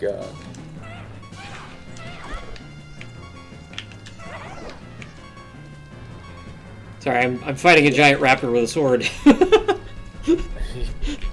yeah. I remember one thing my dad said was the reason, like, ghosts. Well, he didn't think ghosts were scary. He thought, like, murderers were scary because they could actually do something. Like, he was more scared of murderers than anything, like, supernatural.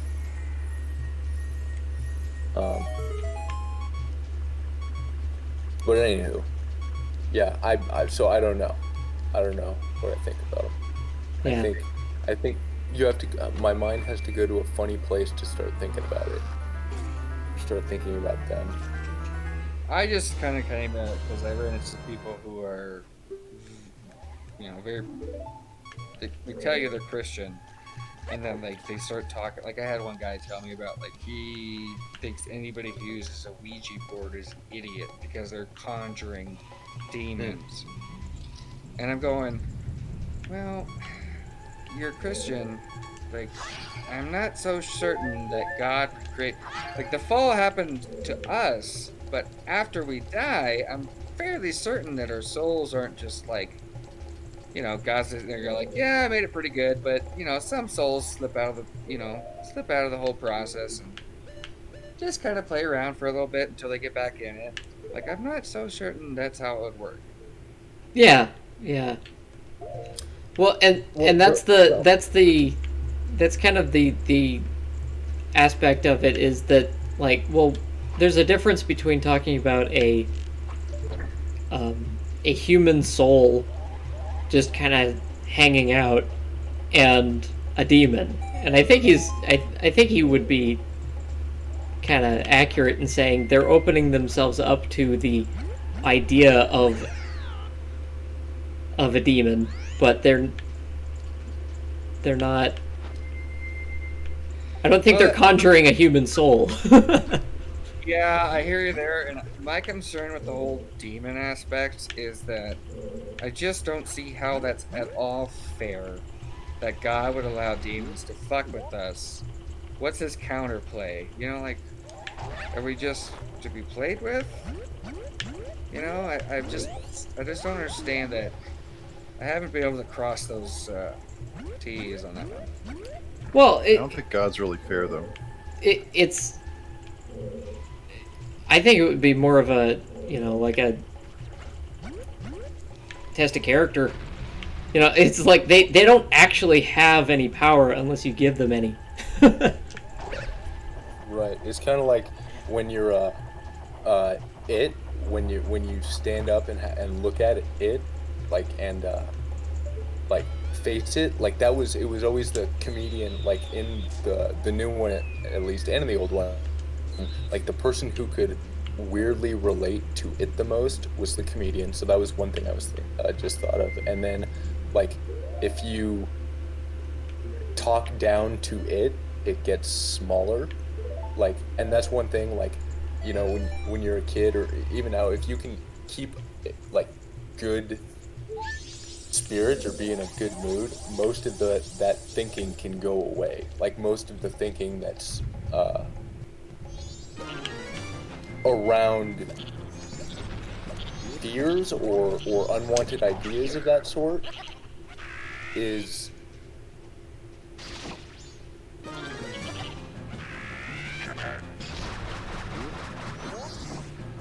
it's like it's easy for me to get out of those states by being through like a state of mind, I guess.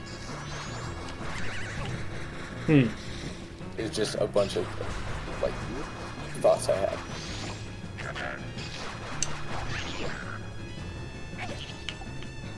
Well, I could feel that, so when I watch a YouTube video about ghosts and then I start getting funky about the sounds I hear in my house, I totally relate. Yeah. But it's so funny because, like, if it's completely out of mind, like I'm completely oblivious to everything, like sounds, if I hear a sound, I just go, okay, and just keep going on with my life. But after I watch it, it goes affects me. Well, I think I would treat those in the same way that I would treat like any of my normal anxiety attacks, and that's like this feeling's gonna pass, and I'm gonna be fine when it's done. Yeah. I think my temperament in some cases is very much is battling the thing, whatever it is. Like that's like I have a little bit, like I can definitely do the whole like get through it, like breathe through it. But sometimes I just get like that. Definitely an element of that helps. Like, oh, this will end, or this is limited. Prayer doesn't hurt. Right.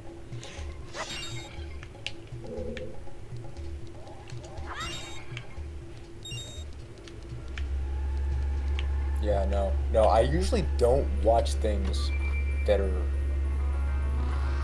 scary. Like every once in a while, I used to think of them as like challenges.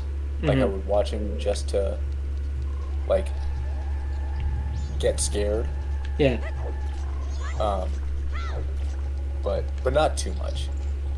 Like I don't watch too much of it. But well, they're fun sometimes. I think it's healthy to do that in relation to like a phobia that you've got. Like exposure therapy, but it's just like when it comes to just general horror stuff, like scary art and movies, it's just like this is not about a phobia. This is just freaking me out.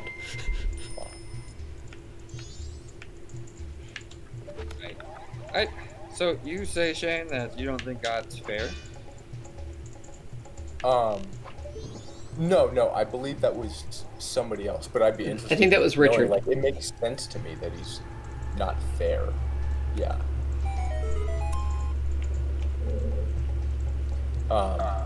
What Just the way? idea. What's that? I guess it's way, because I just kind of look about it like, we're fallen. We know we're fallen.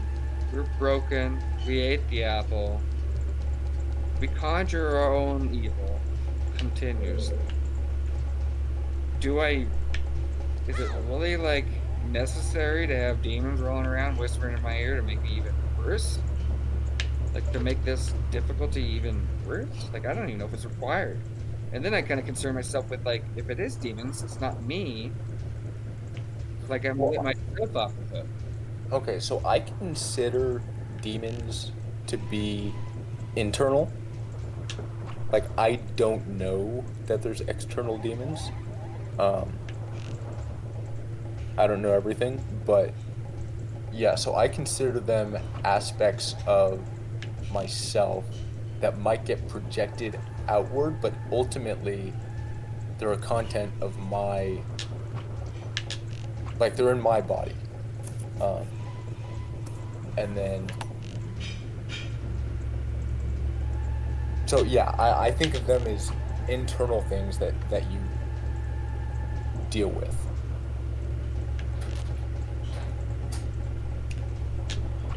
Well, it's a bit of a both and. There Right. is things makes that you sense. deal with in the world and that you deal with inside. Right. And so you can see it in the story of Legion, where Jesus casts out the Legion from the guy that's like being crazy in the among the tombs, and that's an internal problem. He's got an issue inside. It's in him. But then when they're cast out, they go out into the pigs. Well, the pigs are external to you. Right. That's a crazy story. I had a hard time grounding that one because it's just like I said, like, I have loving God, and I just don't see how he would allow, at least without counter. Oh no, there's full counter. It's just some people don't have that counter. There is counter. Again, that's unfair. You know,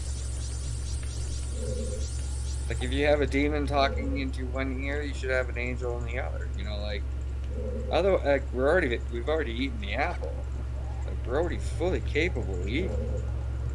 It's up to us to decide our direction. But to have that whisper in your ear, and I don't know if have you. Yeah, I read. I mean, you did that Magic series. What was the guy's name? Dress? Yeah. That's it.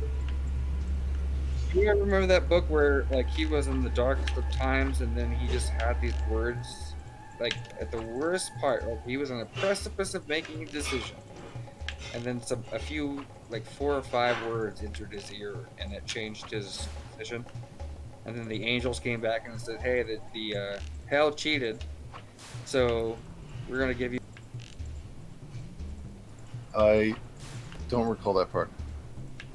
I want to say it was the one where he. Well, I don't want to go into where everybody else knows, but basically, like, even in this book, it was like those 4 words that broke your back at that very precipice of making a decision. That's just a whisper can change you from going to good or bad. Like, you know, evil spoke in his ear, and he made the wrong decision. Remember, it's like, well, that's not fair at all. Like, that starts sounding like we're playthings to me. Well, okay, Pieces to. you look at it. Well, You look at it in the same way. In the same way you look at Adam and Eve. if you give them power, if you're open to that, if you're open to it, then it would have power over you. So if you're just hearing if you're hearing that kind of stuff and you're open to it, you're on the precipice, and you're like, okay, well, if I hear something, you're not actively thinking this, but it's just that it's that state of mind. Right. It's Right. the same And I thing would that say happens that- in not. It wasn't Adam and Eve. That's not the one that I was. It's that weird. It's that weird part of Cain and Abel where he says sin was crouching at your door and you let it in. And like he knew it was there. Yeah, he thought it.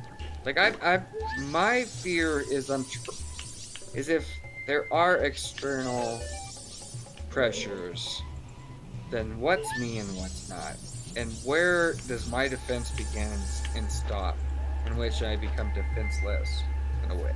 Okay, so I'm I fully found. capable. I know it. I'm fully capable of thinking dark thoughts and acting upon them one day, but there's a choice in there. But if I start getting like one side of this bargain gets weighed down by somebody else coming in and start whispering in my ear, I don't know about that. That just sounds like I'm potentially passing on my own guilt. Well, okay. So if I were to, I would say, be like, I guess take responsibility for trying to get whatever that is away, whatever that means, or out, or don't like combat it and let like as much as you're capable or think you're capable and like Well, see. I think Go ahead, Kevin. you being able to ask that question is already a defense mechanism. You know that you're vulnerable, and so you know that you've got something to fix, and you know you can fix it. It's not hopeless. If you're even having the idea, then there's a chance. If I would be worried about you if you didn't think that.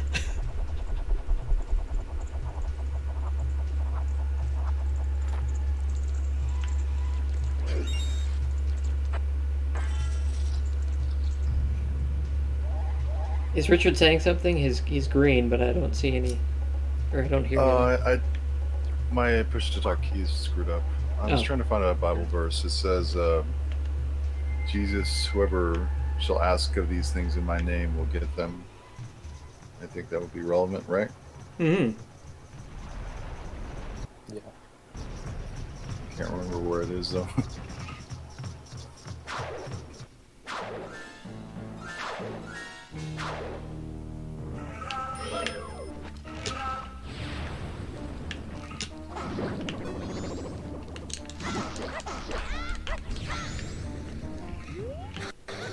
Ow.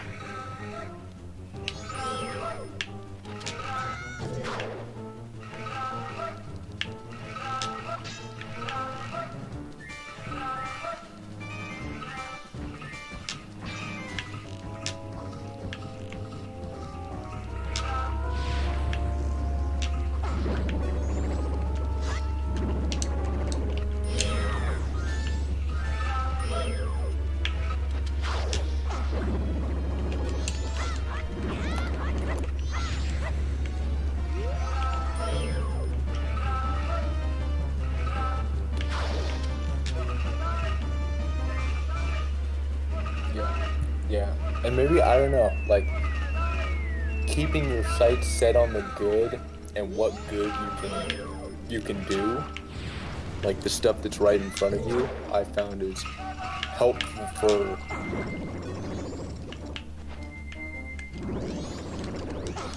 getting in good spirits. If you want to get out of like your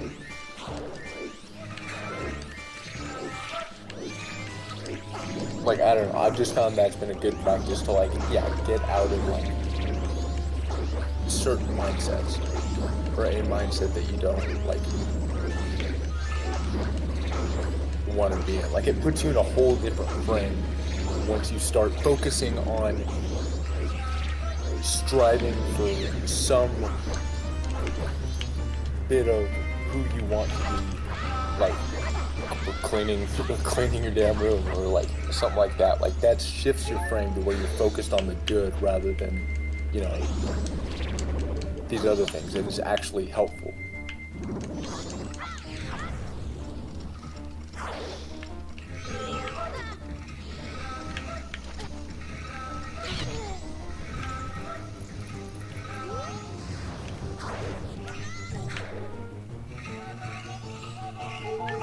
It's just what I found.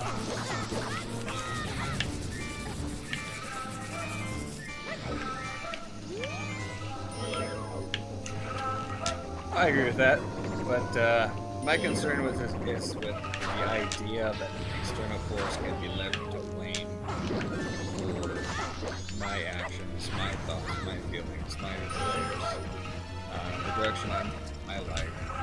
If I have the idea that it's not me, in a way, it kind of feels like I'm being let off the hook.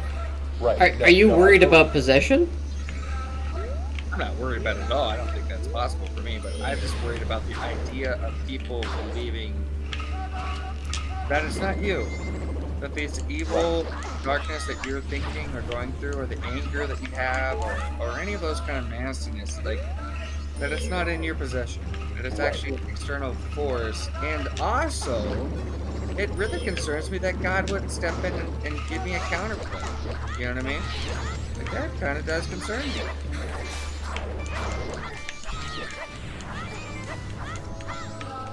And that's kind of been my stance. Is you.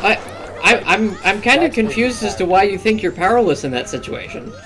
I don't think I'm powerless, but I think that even if it's a 50-50 struggle, you have two Greco-Roman wrestlers, like, just at, you know, finger to finger, completely tied up, pushing against each other at the equal strength. All it takes is a feather, right? All it takes is a feather to go one way or the other. And if one side's allowed to play games and the other side doesn't counter, like, What? Okay, so what side's playing games and what side isn't allowed to counter? From what I understand, is it's like the side that gets to play games is, you know, spirits, demons, possession. Well, yeah, but we have the counter. Across the road. Well, we do have, like, and that's the question: is what's our counter? Is it that the Bible is there, and if you read it and apply it, you have it, or is it like at that darkest moment you have? Do you have one voice or two? Or I don't think it's the Bible. I really don't think it's the Bible, just because it goes back. I mean, when I read the Bible, you know, I get things out of the Bible, but it's still just me, right? I don't. If I pick up a Bible, I pick up two Bibles, I hold them right next to my head. I don't get like a rush of energy, a rush of spiritual power. Does that make sense? Yeah, but it does. But like, if you read the words, it says, "Don the armor of God." Is that the answer to all external pressure? You know what I mean? I think that's a way to be strong. I mean, if you don't don the armor of God, you're a weaker person, right? Yeah. But if you get that, I've just concerned myself with the idea of letting myself off the hook, I guess. That's kind of where I'm coming from. Is if I let myself off the hook and the outside forces are basically able to play games with me, and I don't have a counter, like God's not providing a counter to that. That would, I think God is going to watch after his lambs. So you have to ask, are you a lamb of God, or are you some kind of goat, or what's happening? And I mean, in your life, I mean, think of it in terms of spaces. Like, you got a security zone. Is your heart, is it just sort of a public space, anybody can walk in there, or is it protected? Does it belong to God? Does it have a fence? Does it have a wall? Is it protected, and does it have something in there? It's a common kind of a meme among pastors. It's like, okay, we pray a hedge of protection around you, and people ask, like, why a hedge? But that's the language of it. It's, you've got a barrier, and there's something in prayer that helps with those moments. I mean, just saying Jesus helps. You call on his name, and sometimes that's sometimes when I'm in situations like that where I feel like I'm like weak or being hounded or something by a bad thought or something. Sometimes that's all I can do, and I trust that. Well, I was talking to an atheist on Monday, and I had to explain the whole idea of it wasn't sanctification; it was sacred. And he didn't. I said sacred, but he was like, "Well, okay, what's sacred?" It just didn't compute for him, and just the whole idea of sacred is something that's set aside for God's use. But in that edge, that place, you say, KG guy, that place that's set aside that has the fences, that would be the space that's set aside for God's use, right? Exactly, right? Yeah. The stuff that's within the hedge. Like this is I have made space in my heart. Like that thing. I've opened my heart to Jesus. That's that thought. It would be the same thing, right? Yeah. Something set aside. Like you clean a corner in your room. At least that one corner, like the corner next to your nightstand. At least that part of the room is clear. The rest of the room might just be full of papers and crap. But that corner is clear, right? Mm-hmm. This is my reading corner. Yeah, damn it.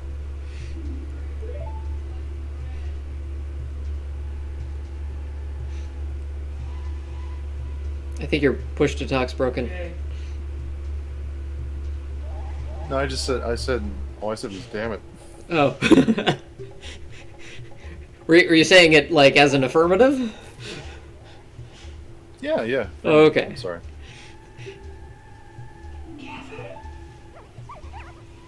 Hmm?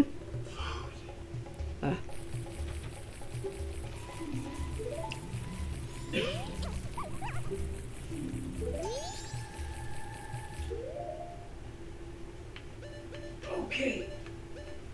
Dinner is ready.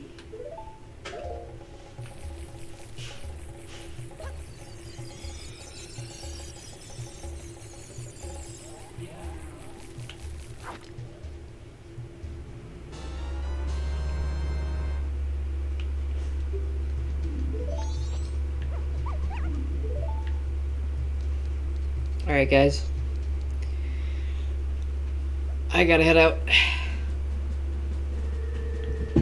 All right, there, Ryder. See you another time. Have a good night, sir. Thanks, guys.